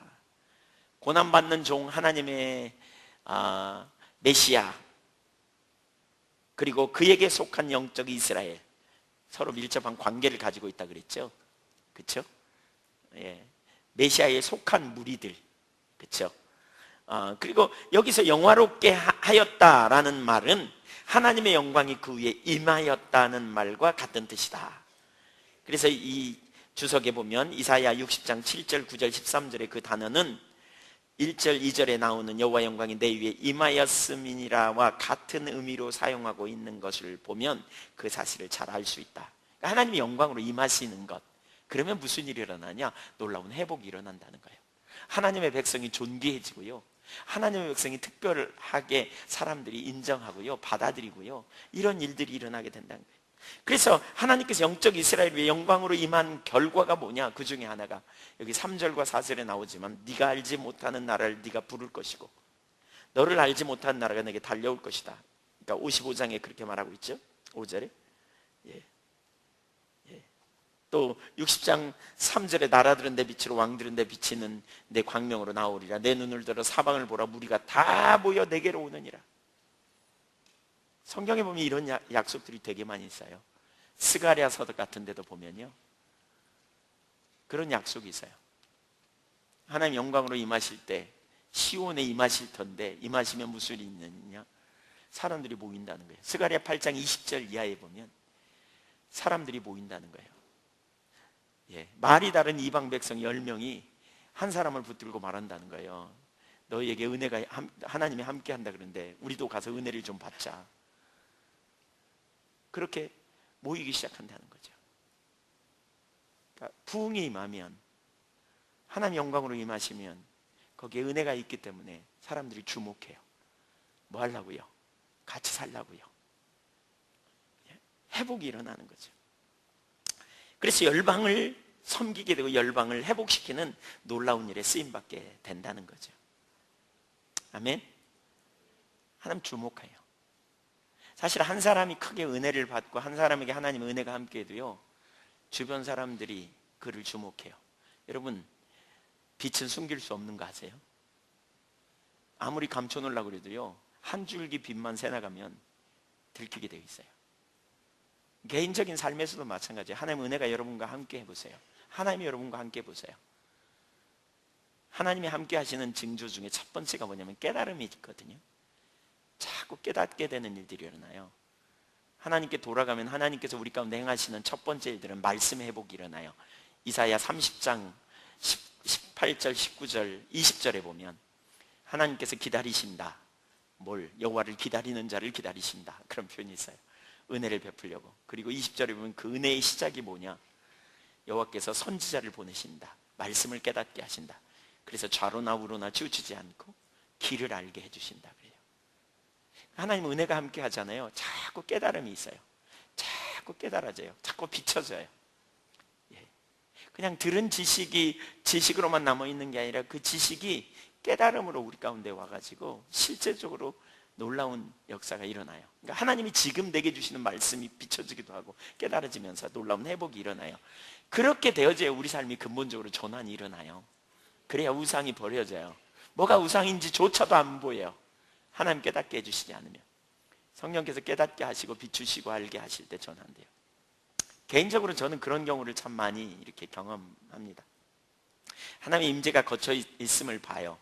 어떤 때는 깜깜하고 힘들잖아요. 저도 그럴 때가 이렇게 자주 있는데 예배가 잘 안 드려지고, 그럼 뭐가 문제냐고 찾아요. 그럴 때 이렇게 퍼뜩 깨닫게 하시죠. 어떤 부분을 때로는 말씀을 통해서 깨닫게 하시기도 하고, 말씀 안에서 깨달음, 성령이 조명하셔서 깨닫게 해주시죠. 전환할 수 있도록. 그리고 나면 놀라운 은혜가 다시 회복되는 역사를 경험해요. 이런 일들이 우리 가운데 일어나야 되는 거죠. 네.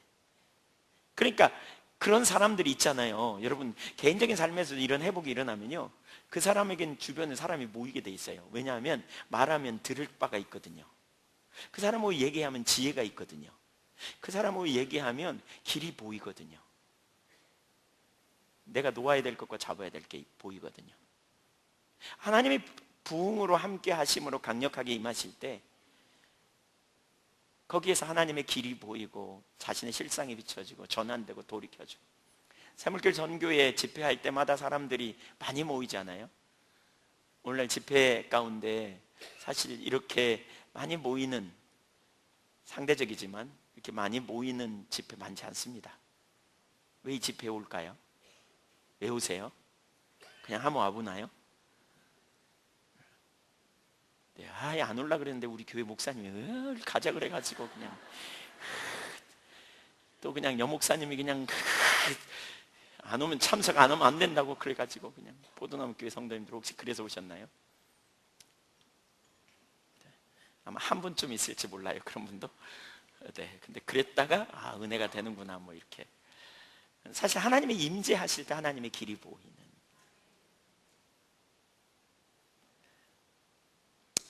그러다 보니까 열방이 대규모로 돌아오는, 사실 부흥 때마다 나타나는 가장 주된 특징 중에 하나가 뭔 줄 아세요? 영혼 구원이에요. 예, 그러니까 대규모로 하나님께로 돌아오는 것에서 우리는, 그러니까 그 특징들이 다 나타났다는 거죠. 부흥 때마다. 당연히 열방의 유업의 한 부분은 불신자 구원이기요. 그래서 성경에서 말하는 열방은 열방에 사는 하나님을 알지 못하는 사람들이 하나님께로 돌아오는 것을 의미하죠. 그래서 부흥이 임할 때마다 그 결과로 이른 영혼들이 대규모로 예수님께 돌아오는 것. 그 조나단 에드워드가 로셈프턴에서 그 목회할 때 1735년에 34년에서 35년 사이에 목회할 때 하나님의 부흥이 강력하게 임하면서요, 작은 마을에 300명이 돌아오게 되는, 회심하고 돌아오는 정말 놀라운 역사가 나타나는 거죠. 짧은 순간에 강력한 하나님이 임하시면서 놀라운 일이 일어나는 거죠. 그래서 이사야 하반부의 유업이 신약의 교회에 주어진 가장 대표적인 예가 초대교회였고요. 그러니까 결국 놀라운 일들이 일어나는데 사도행전 4장 42절부터 47절에 보면 그중 한 가지가 전도와 그 잃은 영혼이 돌아오는 그런 열매들이었다는 거죠. 기도와 예배에 대한 열정이 회복되고 말씀을 사모하고 진정한 교제와 나눔이 되고 놀라운 전도의 열매가 일어나는 강한 성령의 역사가 있을 뿐만 아니라, 노버트 콜만이라는 분이 쓴 부흥의 그 본질이라는 책에 보면 이렇게 말했어요. 부흥은 많은 것을 변화시키는데 먼저는 하나님의 백성들의 의식을 변화시키고 이 변화는 세상까지 확장된다. 그들은 성령님과 교제가 확실해지고 제3을 인식하면서 하나님과 화평을 누리는 깊고 영속적인 감동이 생기므로 주님께 끊임없는 경외감으로 헌신하기 시작한다. 그리고 성령으로 충만해졌을 때 성령의 통치 가운데서 세상은 그들이 보여주는 증거가 정말 영향력이 있다는 것을 알게 된다. 그래서 다른 사람들에게 많은 영향력을 미치고 그들의 말을 통해서 많은 영혼이 돌아오게 된다는 거예요. 이게 부흥 때 일어나는 거죠. 초대교회 당시만 해도 마가의 다락방에서 사실 소수의 사람들 모였잖아요. 거기 그 직업 보세요. 그 베드로 어부, 그런 그 당시 하층민들이 주를 이루는 그런 사람들로 이루어진 120명으로 시작된 교회가 불과 300년이 채 되기 전에 전 세계를 전환시키는 놀라운 일이 일어나죠. 사실 누가 했다고 볼 수 있냐? 하나님의 성령께서 강력하게 임하신 거죠. 네.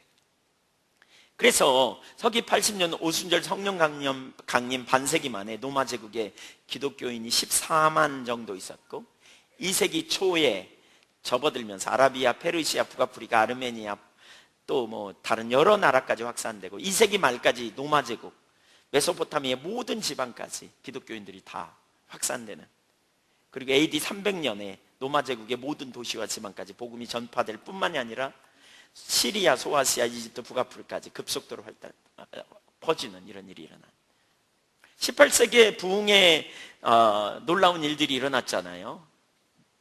그렇죠? 여러 곳에서 부흥이 임했는데 존 웨슬리를 통한 부흥의 결과만 보더라도 정말 놀라운, 비행기도 차도 없는데 52년 동안 40만 킬로를 순회하면서 복음을 전했다는 거잖아요. 이 요한 웨슬리를 통한 부흥이 얼마나 강력했냐면요, 지난 6월 달에 제가 영국에 가서 집회를 마치고 거기 이제 모처럼 시간을 내서 한 주간 동안 그 부흥이 임했던 곳, 종교개혁이 일어났던 곳, 이런 데를 순례하는 시간을 가졌습니다. 7박 8일 동안 3,000km 차를 타면서 이렇게 돌아다녔습니다. 마지막 날 간 곳이 어디냐면 웨일즈 부흥이 일어났던 모리아 교회에 갔거든요. 이반 노보츠를 통한 그 부흥, 1904년 5년에 일어났던 부흥이 일어났던 거기에 갔는데요. 가서 부흥이 임했던 장소에 가서 기도도 하고 또 설명도 듣고, 그런데 설명 듣다가 진짜 충격적인 한 가지를 제가 들었어요. 그게 뭐냐면요, 그 교회가 어떻게 세워졌는가 했어요. 그 교회에서 부흥이 임했다는 소식은 다 알잖아요. 근데 그 교회가 어떻게 세워졌냐면요, 1739년에 요한 웨슬레가 38년에 그가 회심하고 39년 1월 1일에 강력한 성령의 기름 부음이 임했거든요. 그리고 39년에 전도 여행을 가다가 그 지역에서 하룻밤을 묵었대요. 그 묵은 집이 어디냐면 농장 하는 집인데, 거기서 묵고 그 다음날 떠났는데 그 농장 주인이 은혜 받고 세운 교회래요. 야, 제가 그 생각이 들더라고요.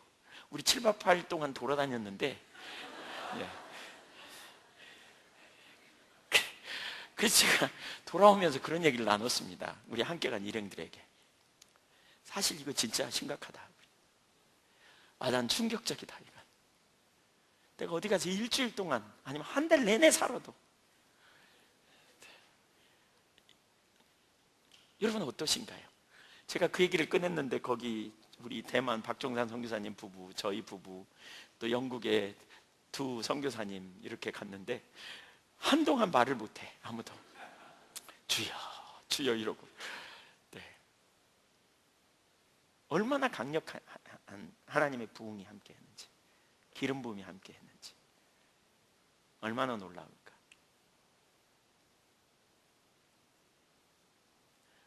사실 너무너무 한편으로는 그렇더라고요. 물론 여러분, 우리가 복음 전하면서 사실 바뀌어야 될 게 있어요. 그게 뭐냐면요, 우리가 주님께, 여러분 주님께 쓰임받기 원하는 분 손 들어보세요. 네, 할렐루야. 예. 그럼 성령님이 여러분에게 확 임하시면 여러분이 확 뒤집어질 것 같으세요? 네, 아마 그럴 거예요. 근데요, 이게 있어요. 뭐냐, 여러분이 준비해야 돼요. 제가 그 관계중심전도 요즘 예한교회 살피는데, 살펴보다니까 다리 놓기 이 부분을 살피면서 보니까 우리가 진짜 안 되는 거가 있어요. 오스카 탐슨 박사는 다리 놓기 자연스럽게 이렇게 설명하잖아요. 근데 우리는 그게 안 되는 게 있어요. 그게 뭐냐면 다른 사람과 교제의 복을 되게 못 맺어요. 다른 사람과 관계를 절대 잘 못 맺어요. 옆에 사람 바라보면서 혹시 눈 마주칠까 싶어갖고 눈 피하고요. 엘리베이터 타보세요. 다 위에 쳐다보든지 벽을 쳐다보든지 왔다 갔다 하지. 인사 절대 안 하고요. 관계 잘 못 믿어요.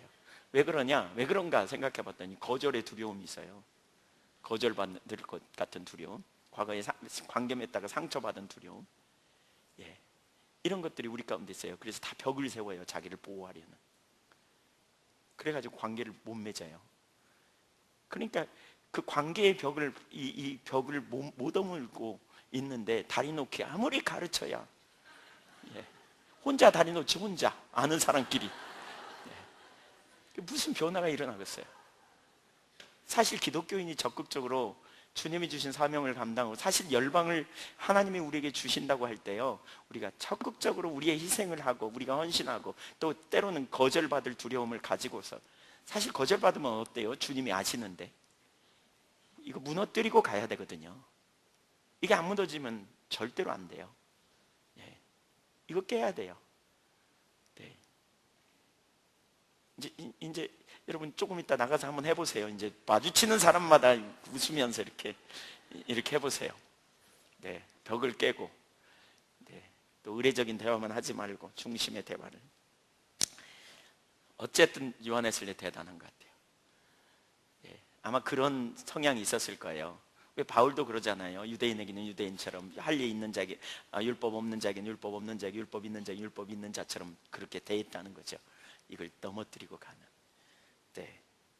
그를 통해서 얼마나 놀라운 일이 일어났는지. 그 사람이 대단한 게 아니고 주님이 대단하죠. 그렇죠? 근데 하나님이 그를 통해서 이루실 때, 그래서 부흥이 굉장해요. 그는 4만 번 이상 기도했고 250권의 책과 전도 책자들을 만들었고요.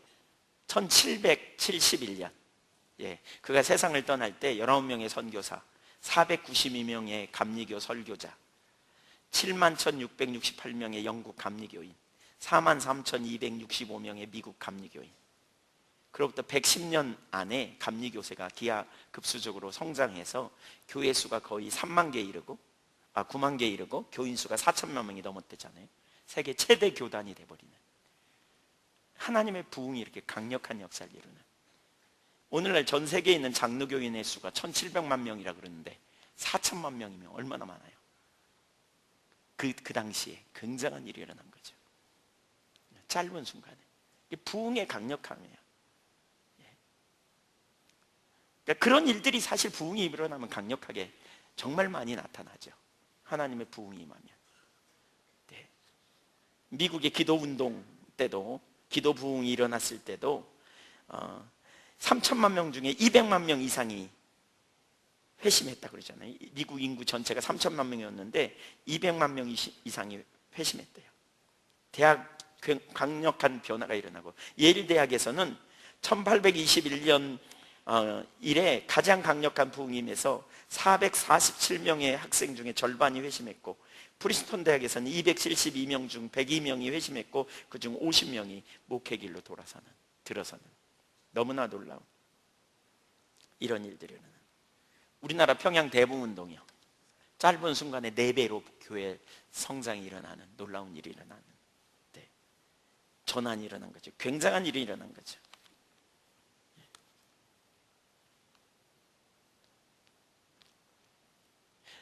네 번째, 가만히 있어봐. 시간이, 네. 시간이 빨리 갔네요. 네. 누가 시간을 다 써버렸지? 주변의 영적 어둠을 인하여 우리가 낙심할 일이 아닙니다. 그러니까 이사야 60장은 하나님의 부흥이 임할 때 어떤 상황에서 임하는가를 우리에게 보여주는 좋은 예인데요. 여기 9절을 말하는데 2절 보세요. 시작. 보라, 어둠이 땅을 덮을 것이며 캄캄함이 만민을 가리려니와 오직 여호와께서 내 위에 임하실 것이며 그의 영광이 내 위에 나타나리니. 그러니까 어둠이 땅을 덮고 깜깜함이 만민을 가리우는 때 하나님이 하나님의 부흥을 보내주신다는 거죠. 그러니까 하나님이 하나님의 부흥을 보내셔서 다시 영광의 빛을 드러내셔서 어둠을 몰아내고 새롭게 하신 놀라운 일을 이루어내신다는 거예요. 그래서 사사기에 보면 영적 순환 법칙에 대해서 이렇게 말하죠. 먼저 하나님의 백성들이 하나님과 동행하는 삶을 살아요. 그랬다가 어떻게 됩니까? 하나님을 떠나요. 인간은 양 같아서 제 갈 길로 가거늘 그러잖아요. 여러분, 아담의 타락한 본성 이후에 인간은 항상 이걸 염두에 둬야 돼요. 두 가지가 있어요. 아까 제가 아담이 속은 이후에 계속 속는 두 가지가 있다니까요. 기본적으로 그게 뭐예요? 예, 다른 것에서 행복을 찾으려는 그 현대판 선악과의 초점이 있고요. 두 번째로는 스스로 하나님처럼 살려고 하는, 자기를 과신하는 경향이 있어요. 그래서 기본적으로 주님을 의지하지 않아요. 그래서 이렇게 기회만 있으면 하나님 떠나는 경향이 있어요. 그래서 한 세대에 놀라운 부흥이 일어나면 얼마 안 있다가 그 부흥이 사그라들면서 또 다른 세대가 일어나거나, 아니면 그 세대에 침체가 일어나면서 다른 세대들이, 다른 그러한 그룹들이 득세하면서 부흥이 침체를 겪고 하나님을 떠나요. 세 번째, 그러면 하나님의 심판이 하나님의 백성들에게 임하고요. 네 번째, 하나님의 백성들이 회개하고 돌이키는 일이 일어나죠. 그러면 다섯 번째, 하나님께서 하나님의 백성들을 다시 회복시켜주는, 이것이 사사시대, 14명의 사사시대에 일어났던 반복된 사건이잖아요. 그들이 하나님을 잘 믿어요. 그러다가 슬그머니 하나님을 떠나요. 그럼 우상숭배해요. 그러면 하나님이 하나님의 백성들을 심판하되 블레셋이나 주변 나라, 미디안이나 이런 나라들을 통해 심판을 해요. 그러면 그 백성들이 이제 회개하고 애통하면서 회개하고 돌이켜요. 그러면 하나님께서 사사를 세워서 그에게 기름 부으시고 그를 통해서 다시 그들을 주님께로 돌이키는 회복의 역사가 일어났잖아요. 그러니까 놀라운 회복이 일어나도 어떤 순간 되면 다시 자꾸 떠나려는 게, 우리는 양 같아서 제 갈 길로 갔거늘, 이런 본성이 기회만 있으면 올라가는 거예요. 그래서 교회가 놀라운 부흥이 있다가도 어떤 순간 침체되는 자로 가는 거죠. 이런 일들이 계속 반복돼요. 하나님과 신선한 만남이라는 책에 그 부분을 다루고 있는데, 저는 여기서 제임스 번즈라고 하는 분이 쓴 부흥운동 그 법칙과 지도자들이라는 책에 있는 것을 잠깐 인용해 보려고 해요. 부흥의 발달 법칙이라는, 부흥은 발달의 법칙을 따른다, 이런 글을 썼는데요. 그걸 잠깐 이렇게 좀 인용하면, 그러니까 좀 읽으면 이런 거예요. 첫째, 정체의 시기가 있다는 거죠. 그러니까 정체의 시기는 언제냐? 부흥의 불길이 식어갈 때다. 영적인 자기 만족을 가진 도덕적 상태이다. 이런 시기에는 첫째, 그리스도를 향한 개인적인 헌신의 열정이 식어간다. 그러니까 부흥의 불길이 빠져가면, 식어가면 이 개인적인 헌신이 식어간다는 거죠. 그리고 아직 대부분의 사람들은 영적인 가치를 존중하지만 헌신에 대한 형식적인 의무감만 가지고 헌신하기 시작한다는 거죠. 교회에 다니는 사람에게 시간이나 재물에 대한 청지기 의식은 거의 없어지고, 개인 기도나 성경 공부도 점점 줄어들어다가 나중에는 없어진다는 거죠. 참된 예배 정신도 없고 생동감이 사라지게 되는. 이때 또한 교회는 자신을 돌보는 자기중심적인 자리에 가고, 교회의 메시지는 비인격적이고 추상적인 그러한 허공을 치는, 단지 종교적인 형식만 강조하는 메시지가 된다는 거예요. 지금 우리나라 그런 상황인가 아세요? 제가 극동방송 광주에 최근에 뭐 거기 큐티도 하고 또 방송 설교도 나가고, 또 최근에는 이제 부흥회, 생방송 부흥회 뭐 이런 걸 또 하게 됐어요. 근데 생방송 부흥회를 하고 났는데 거기 그러시더라고요. 지사장님이 저한테 그런 표현을 해요. 그러니까 오늘날 설교가 많은 경우에 그렇다는 거예요. 설교가 당위적인 설교, 윤리적인 설교 한다는 거예요. 이렇게 해라. 근데 그 패턴이 두 개래요. 하나는 협박을 하면서 하든지, 하나는 이렇게 달래고 얼려서 하라고 하든지, 어떻게 해야 될지는 잘 모르는 그런 상황 같다고. 지금 딱 그걸 말하는 거예요. 여기서 윤리적이고 당위적인 설교, 실제적인 설교가 안 되는, 어떻게 해야 되는지 이런 부분이 없는, 그런 설교가 계속되면 무슨 일이 벌어지나요? 사람들이, 설교하는 사람도 그렇고 듣는 사람도 그렇고, 그래 그렇게 살아야지, 이론일 뿐이에요. 왜요? 안 되니까요. 어떻게 사는지는 모르는데. 예를 들면 가족 구원을 위한 우리 그런 부분 나누죠. 가족 구원을 얻기 위해서. 예를 드는 거예요. 제가 누구를 설교를 듣고 하는 게 아니고, 예를 들면 가족을 구원하려면 어떻게 해야 돼요? 이웃을 사랑해야 돼요. 잘해야 돼. 특별히 가족에게. 왜냐하면 너나 잘하세요 그러잖아요. 사실 그 말이 맞아요. 너나 잘하면 돼요. 그렇죠? 우리가 잘하면 돼. 근데 문제는 내가 잘하려고 그러는데 안 되니까 문제지. 근데 너나 잘하세요. 열심히 잘합시다. 사랑합시다. 섬깁시다. 아멘. 그래. 근데 해봤어. 안 됐어. 한 번 해보고 안 돼. 두 번 해보고 안 돼. 세 번 해보고 안 돼. 그러면 그 다음에 그런 설교들은 무슨 생각이 들어요? 해도 안 되더만. 그러니까 더 이상 기대감도 없어. 왜 안 되는지, 뭐가 문제인지, 어떻게 해야 되는지, 실제적인 문제를 다루고 있지 않다는 거죠. 그러니까 그렇게 간다는 거예요. 그래서 교회 메시지는 비인격적이고 불분명해지고, 그러다 보니까 내부적인 긴장감은 교회 내에 소규모의 분파들을 만들어내고, 그래서 교회가 어려움이 온다는 거죠. 두 번째, 많은 사람들이 절박한 재앙을 인식하기 시작한다는 거죠. 염려의 시대가 돌아야 한다는 거죠. 교회 심각한데, 이러면 안 되는데. 세상에는 볼 수 없지만 교회 안에 신실한 사람들이 이렇게 탄식하는 일이 일어나기 시작한다는 거죠. 교회의 그림자가 깊어질수록 그들의 염려는 선명해지고 하나님 앞에 간절해지는 일들이 일어난다는 거죠. 그러면서 이때 무슨 일이 벌어지냐? 주님의 말씀을 선포하는 하나님의 대언자들이 일어난다는 거죠. 그래서 사람들을 주께로 돌아오도록 하는, 사람들을 주께로 회복하도록 하는, 하나님에 대한 확고한 신앙과 이 시대를 위한 선교에 대한 감각을 가지고 있으면서 비전을 가지고 어쨌거나 사람들을 하나님께로 돌이키려고 하는, 그 시대를 해석하는 이런 무리들이 일어나기 시작한다는 거예요. 그래서 부흥에 필요한 각성을 사람들에게 갖게 하고 대중에게 점점 그것들이 퍼져나가게 하는 그런 사람들이 일어나기 시작한다는 거죠. 그리고 부흥에 대한 애절함과 열망으로 뜨거워질 때까지 계속해서 사람들을 일으키고 사람들을 회복시키는 그런 일에 불붙이는 일을 한다는 거죠.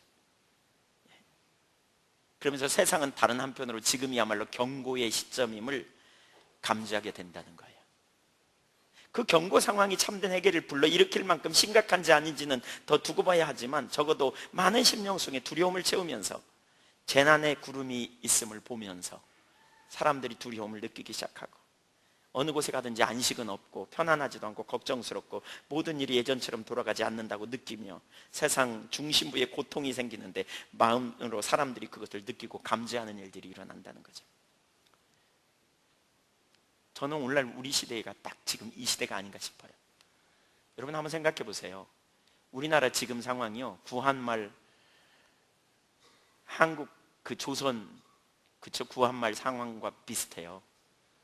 청일전쟁이 일어나고 명성황후가 시해되고 고종 황제가 폐위되고 한일합방이 되어지고 열강들이 침을 삼키면서 어떻게 삼켜볼까 이 관심 갖는, 그쵸, 라보스의 포도원처럼 지금 우리나라가 딱 그런 상황 아닙니까? 100년 전의 상황이나 지금이나 비슷한 상황이에요. 거기다 기회가 안 되면 지금 전쟁의 위험. 외국에 나가보세요. 한국 전쟁 나는 거예요, 기정사실화하고 있어요. 영국 갔더니 BBC에서 한국 전쟁 난다고 확정적으로 얘기했대요. 그래서 가지 말라고 그러더라고요, 저한테. 계속 여기서 집회나 하자고. 한국에, 최근에 미국에 있던 어떤 목사님이 왔는데 그러더래요. 한국 왜 가냐고, 전쟁 나면 어떻게 하려고 가냐고. 주변에 미국 사람들이 그러더래요. 가지 말라고, 큰일 난다고. 지금 우리나라요, 우리만 편안해. 주변에서 더 걱정이야. 사실 한편으로는 우리는 경각심을 사실 가져야 될 시점이 아닌가 이런 생각도 들고요. 사회적으로 타락한 동성애 문제 같은 거 보세요. 로마서 1장에 보면 1장 21절 이하에 쭉 살펴보다 보면 동성애 문제나 이런 문제는 인간이 욕망을 따라가니까 하나님이 타락한 상태로 내버려 두어서 나타나는 현상이 동성애 문제입니다. 그 음욕을 품때 남자가 남자를, 여자가 여자를 향해 품는 그 타락한 상태의 극단적인 상태가 바로 그런 상태입니다. 오늘날 그런 일들이 비일비재히 일어나고 있는 현실. 바로 그런 상황에 세 번째로 문제들이 심판으로 가든지 부흥으로 가든지 운명의 시간이 닥치게 된다는 거죠. 최종적으로는 죄든지 아니면 사람이든지 무엇인가가 없어져야 된다는 거죠. 그래서 회개 아니면 멸망의 시기가 온다는 거죠. 결단의 중대 국면, 어느 편에 설 것인지 결정하도록 하는 절대적인 시기. 사실 하나님께서 새물결 선교회에 주신 비전 중에 하나가 회복과 부흥인데, 바로 지금 그 일을 하도록 우리가 모이고 그 일을 계속 나누고 그 자리를 돌이키도록 하는 사명을 하나님이 주고 계시지 않나 싶어요. 저는 그렇다고 확신하는데 여러분은 어떻게 생각하는지 잘 모르겠지만, 네, 그런 일로 하나님 초청하고 계시는 것 같아요. 이런 순환 법칙을 먼저 알고 시도하는 게 아니고요, 하나님께서 그렇게 이미 하게 하셨고 그런 방향으로 가게 하신 것 같아요.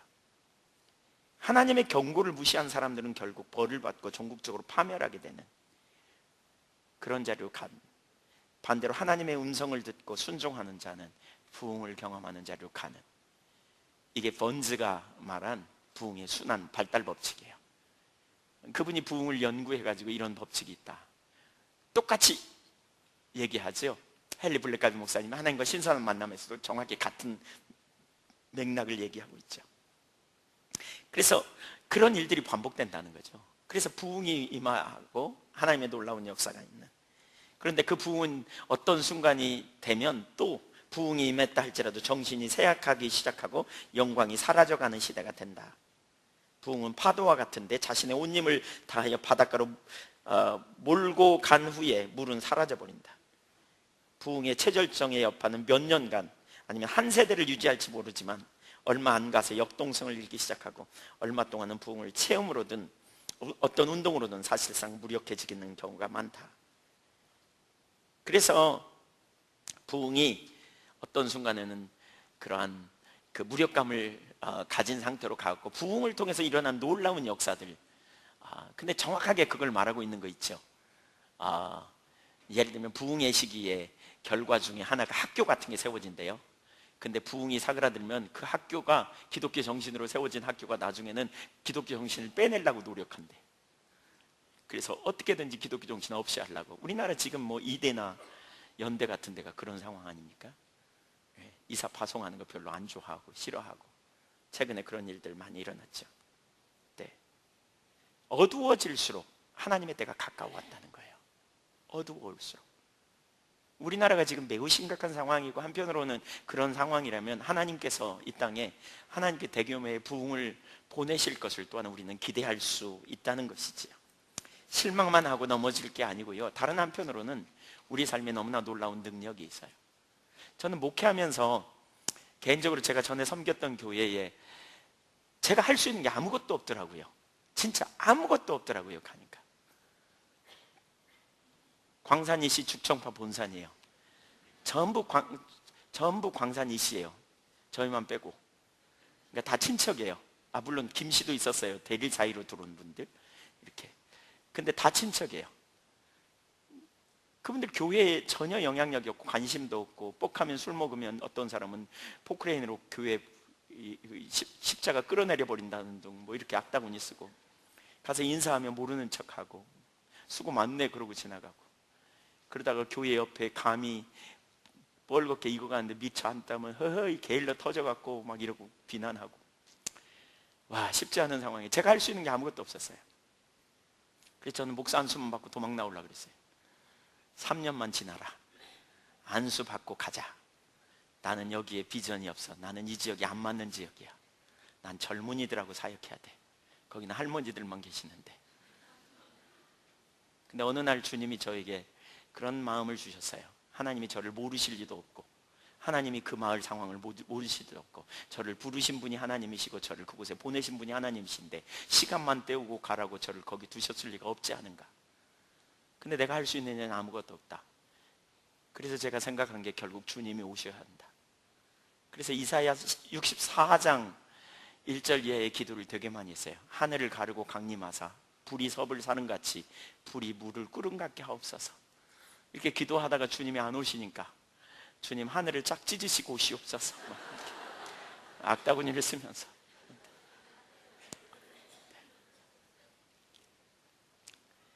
정말 아무런 빛도 없는, 소망도 없는 것 같은, 어떻게 해볼 수도 없는. 근데 하나님이 강력하게 임하시니까 정말 달라지더라고요. 사실 지내놓고 보니까 거기서 경험한 게 작은 부흥이었어요. 하나님이 방문하심, 영광으로 방문하심. 그래서 정말 놀라운 일이 일어난, 작은 부흥. 결국 그 뒤에 한계를 경험할 때마다 저는 낭망하거나 좌절하지 않고 결국 주님이 오시면 된다, 이런 소망이 생겼어요. 여러분의 인생에도 주님이 오시면 돼요. 이 땅에 부흥이 와야 돼요. 여러분 우리 자신만 봐서는 안 돼요. 주님이 이미 여러분을 위해서 예수님이 오셨잖아요, 십자가에서. 근데 눈을 열어 열방을 우리가 봐야 돼요. 웨슬리 듀엘의 세계를 바꾼 부흥의 불길을 책에 보면 요한 웨슬리가 오기 전에 얼마나 그 시대가 철저하게 타락했는가를 다루고 있어요. 얼마나 타락했는가. 유명 인사들은 불신자들이고 생활이 부도덕하고 음주벽이 많았고, 종교적 해이론, 무관심, 자유가 방종으로 치닫게 되고, 종교는 영성과 능력을 상실하고 윤리 정도로 되어지고, 복음을 전하는 것을 수치스럽게 생각하고, 정부로부터 지원금을 많이 받던 성직자들은 그들이 심호하는 교회 근처에는 살지도 않고 좋은 곳에 집을 지어놓고 거기서 살면서 교회는 거의 가보지도 않고, 예배가 점점 줄어들고 건물은 황폐해져 가고, 그러니까 어떤 정치가는 성직자들의 생활 양식을 보고 기독교가 당신들처럼 엉터리 그리스도인들의 손에 맡겨져 있는데 그 여전히 존재하고 있다니 그거야말로 기적이라고 말하는, 너무너무 심각한, 사회적으로 아주 타락하고 극도로 잘못되어 있는, 만 5살짜리 그러니까 탄광에 가서 일을 해야만 먹고 살 수 있는 이런 어두워진 순간에는 사람들이 밖을 나갈 수 없는, 치안이 불안하고 경찰은 효과도 없고 감옥마다 죄수들로 가득 찼는데 그 죄수들을 재판하는 재판장은 뻑하면 그냥 사형으로 그냥 때려버리고, 그래서 재판 한 번 하면서 50명씩 사형으로 때리는 이런 일들이 있었고, 그런 상황에 부흥이 임하면서 어떤 일이 벌어졌느냐, 놀라운 대변혁이 일어난 거죠. 그래서 그런 일화가 있잖아요.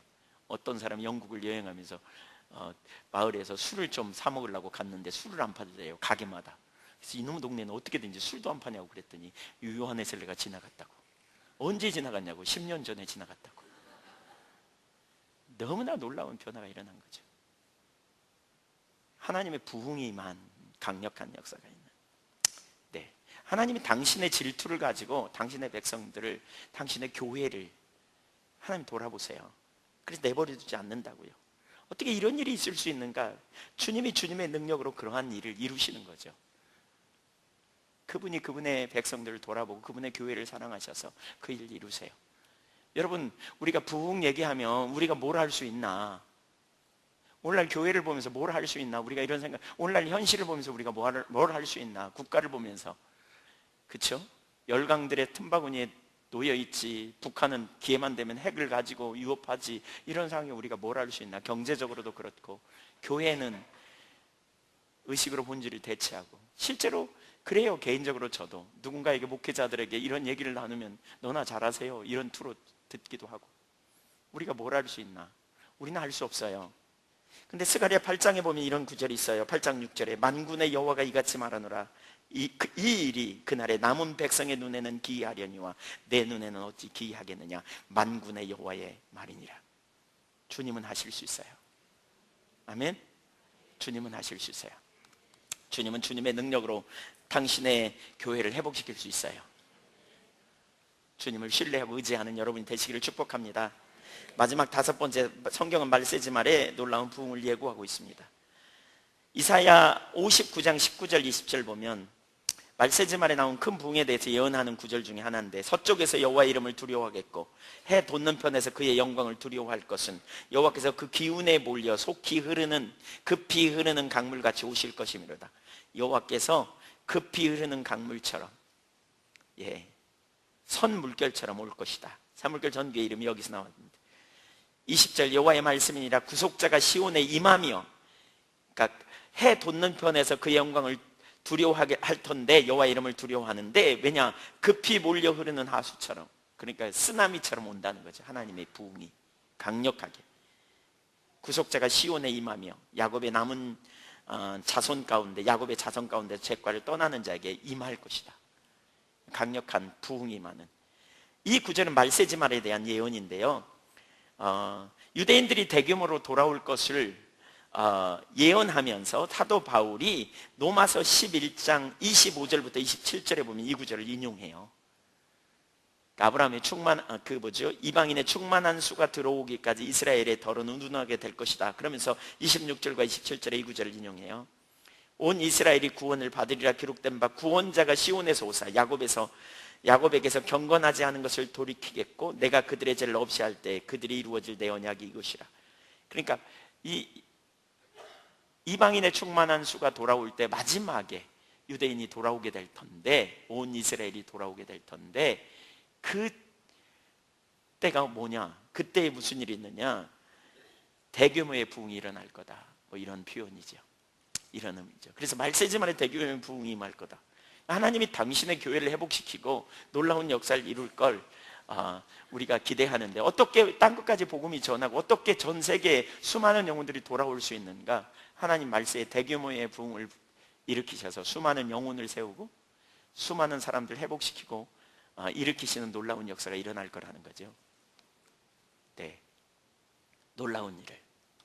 우리는 그러한 하나님의 역사를 기대하고요, 하나님 행하심을 기대하는 저와 여러분이 되기를 간절히 소원합니다. 정말 그러한 일들이 일어나는 역사를 우리가 보기를 원하는. 지금 한국 교회가 굉장히 침체되고 있어요. 뭘 보면 알 수 있냐면 신학교 인원이 확 줄었어요. 신학교가 미달되는 학교들이 되게 많아요. 과거는 미국의 신학교를 한국 유학생들이 먹여 살렸어요. 근데 요즘은 신학생들이 미국 가는 신학생들이 또요, 유학생들도 많이 줄었대요. 왜 그래요? 왜 그래요? 침체를 반영하는 거예요. 교회가 굉장히 침체됐어요. 지금 우리는 침체된지조차도 잘 몰라요. 인식 잘 못해요. 이런 상황에 우리에게 소망이 뭡니까? 어떻게 해야 합니까? 어떻게 교회를 회복시켜야 합니까? 종교 500주년 기념이 되는 해인데 어떻게 해야 합니까? 그래서 여기저기 세미나가 많이 열립니다. 교회 종교 500주년 기념 교회 개혁 세미나 뭐 이런 거. 네. 이 시대의 교회가 회복될 수 있는 유일한 길은 바로 하나님의 부흥이라고 저는 믿습니다. 프로그램이 아니에요. 다른 방법이 아니에요. 주님이 오셔야 돼요. 주님이 임하시면 놀라운 역사가 일어나요. 지금 이 땅이 너무너무 심각한 상황인데 이 땅에 하나님이 가장 필요로 하시는 것이, 이 땅에서 정말 가장 필요로 우리가 하는 것이 하나님의 부흥입니다. 하나님이 당신의 백성에게 베푸시는 가장 중요한 선물 중에 하나는 부흥이라고 할 수 있어요. 하나님은 지금도 이 땅의 교회와 개인에게 부흥을 주시기 원하신다고 믿습니다.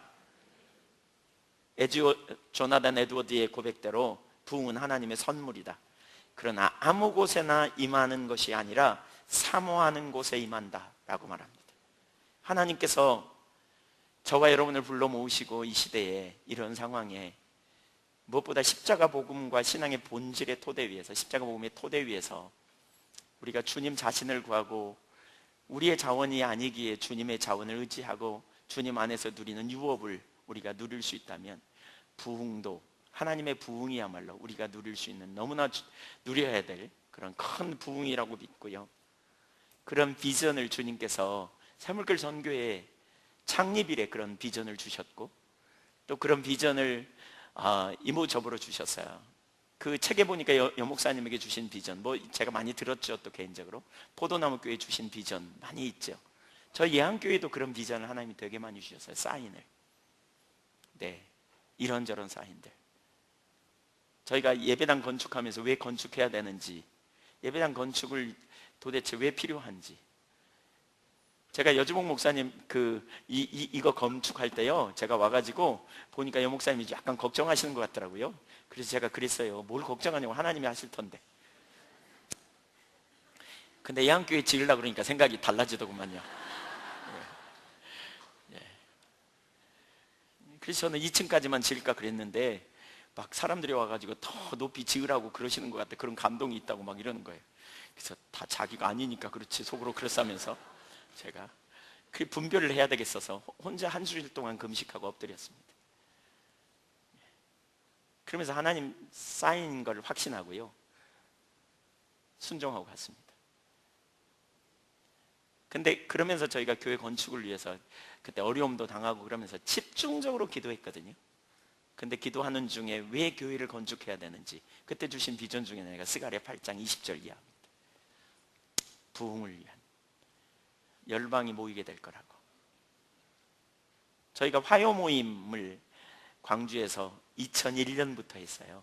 2001년 8월부터. 제가 2000년에 지금 섬기는 교회 갔는데 갑자기 식당을 지어야 될 필요성, 이런 부분에 마음을 막 있어서 식당을 짓고요, 짓자마자 화요 모임에 대해서 감동하셔서 왜 화요 모임을 해야 되는지 제가 또 막 물었죠. 그때 주님께서 그런 깨달음을 주셨어요. 감동을 주셨어요. 하나님을 온전히 예배하는 무리들이 이곳에 와서 마음껏 예배할 수 있게 해달라고, 예배하기를 위하여 이 모임을 하라고 그러시는 것 같더라고요. 그 말에 순종해서 지금까지 왔습니다. 중간에요, 숫자 덜 모이면, 제가 설교하러 섰다가 숫자 덜 모이면 다음 주부터 안 모여야지 이렇게 속으로 생각했어요. 그리고 하나님 다음 주에 조금 모이면 그만하라는 사인으로 할게요. 그 다음 주에 훨씬 많이 와요. 하여튼 혹시 그만두게 할까봐, 그만둘까봐 그러시나 봐요. 하나님 사인을 주세요. 여러분, 십자가 복음과 신앙의 본질의 토대 위에 서 있으면 반드시 하나님이 하세요. 네, 우리가 이루는 게 아니고 주님이 하세요. 그런 부흥이 우리 가운데 임하기를 우리가 갈망하고 사모하는. 사실 부흥은요, 우선 우리 자신의 상태를 보면서 우리가 하나님 앞에 애통하고, 우리가 예수님이 없이는 안 되는, 주님의 은혜 없이는 안 되는 걸 인식하게 되면서 우리가 주님의 은혜를 갈망하고 그 은혜 안에서 누리게 되면 일이 일어나죠. 그러면서 우리가 주님과 친밀한 교제, 주님을 알기 원하고 주님께 영광 돌리는 삶을 살기 원하는 교제 가운데 하나님의 마음이 있는 곳에 우리 마음이 가게 되면, 그때부터 우리가 열방을 바라보게 되고 세상을 바라보게 되면서 이대로는 안 된다는 절박감 가운데 우리가 중보하며 나가는 것이죠. 그렇게 될 때 하나님 그런 무리를 통해서 부흥을 보내시고 세상을 변화시키는 놀라운 일을 이루실 텐데, 이제 우리가 더 적극적으로 나아가 부흥을 위해 사모하고 갈망하고 주님이 임하시기를 우리가 열망하며 나아갈 때, 주님께서 우리 세대에 정말 하나님께서 하나님의 부흥을 열강의 위기 속에서 1907년에 대부흥을 보내신, 1903년 7년에 대부흥을 보내신 주님께서 우리 가운데도 그런 부흥을 보내셔서 우리로 능히 하나님 나라와 영광을 위해 살 수 있도록 새 힘을 부어주는 그런 역사가 일어날 줄로 믿습니다. 주님을 사모하십시다. 우리에게 주신 것만이 문제가 아니고요, 우리만의 문제가 아니라 십자가 복음의 토대 위에 있으면 주님이 그렇게 하실 것입니다. 저와 여러분이 그렇게 가기를 간절히 원합니다. 무엇보다 십자가 복음의 토대 위에 여러분 더 서십시오. 그렇게 여러분 가십시오. 그리고 주님을 찾으면 그 유업 안에서 누릴 겁니다. 우리 같이 기도하겠습니다.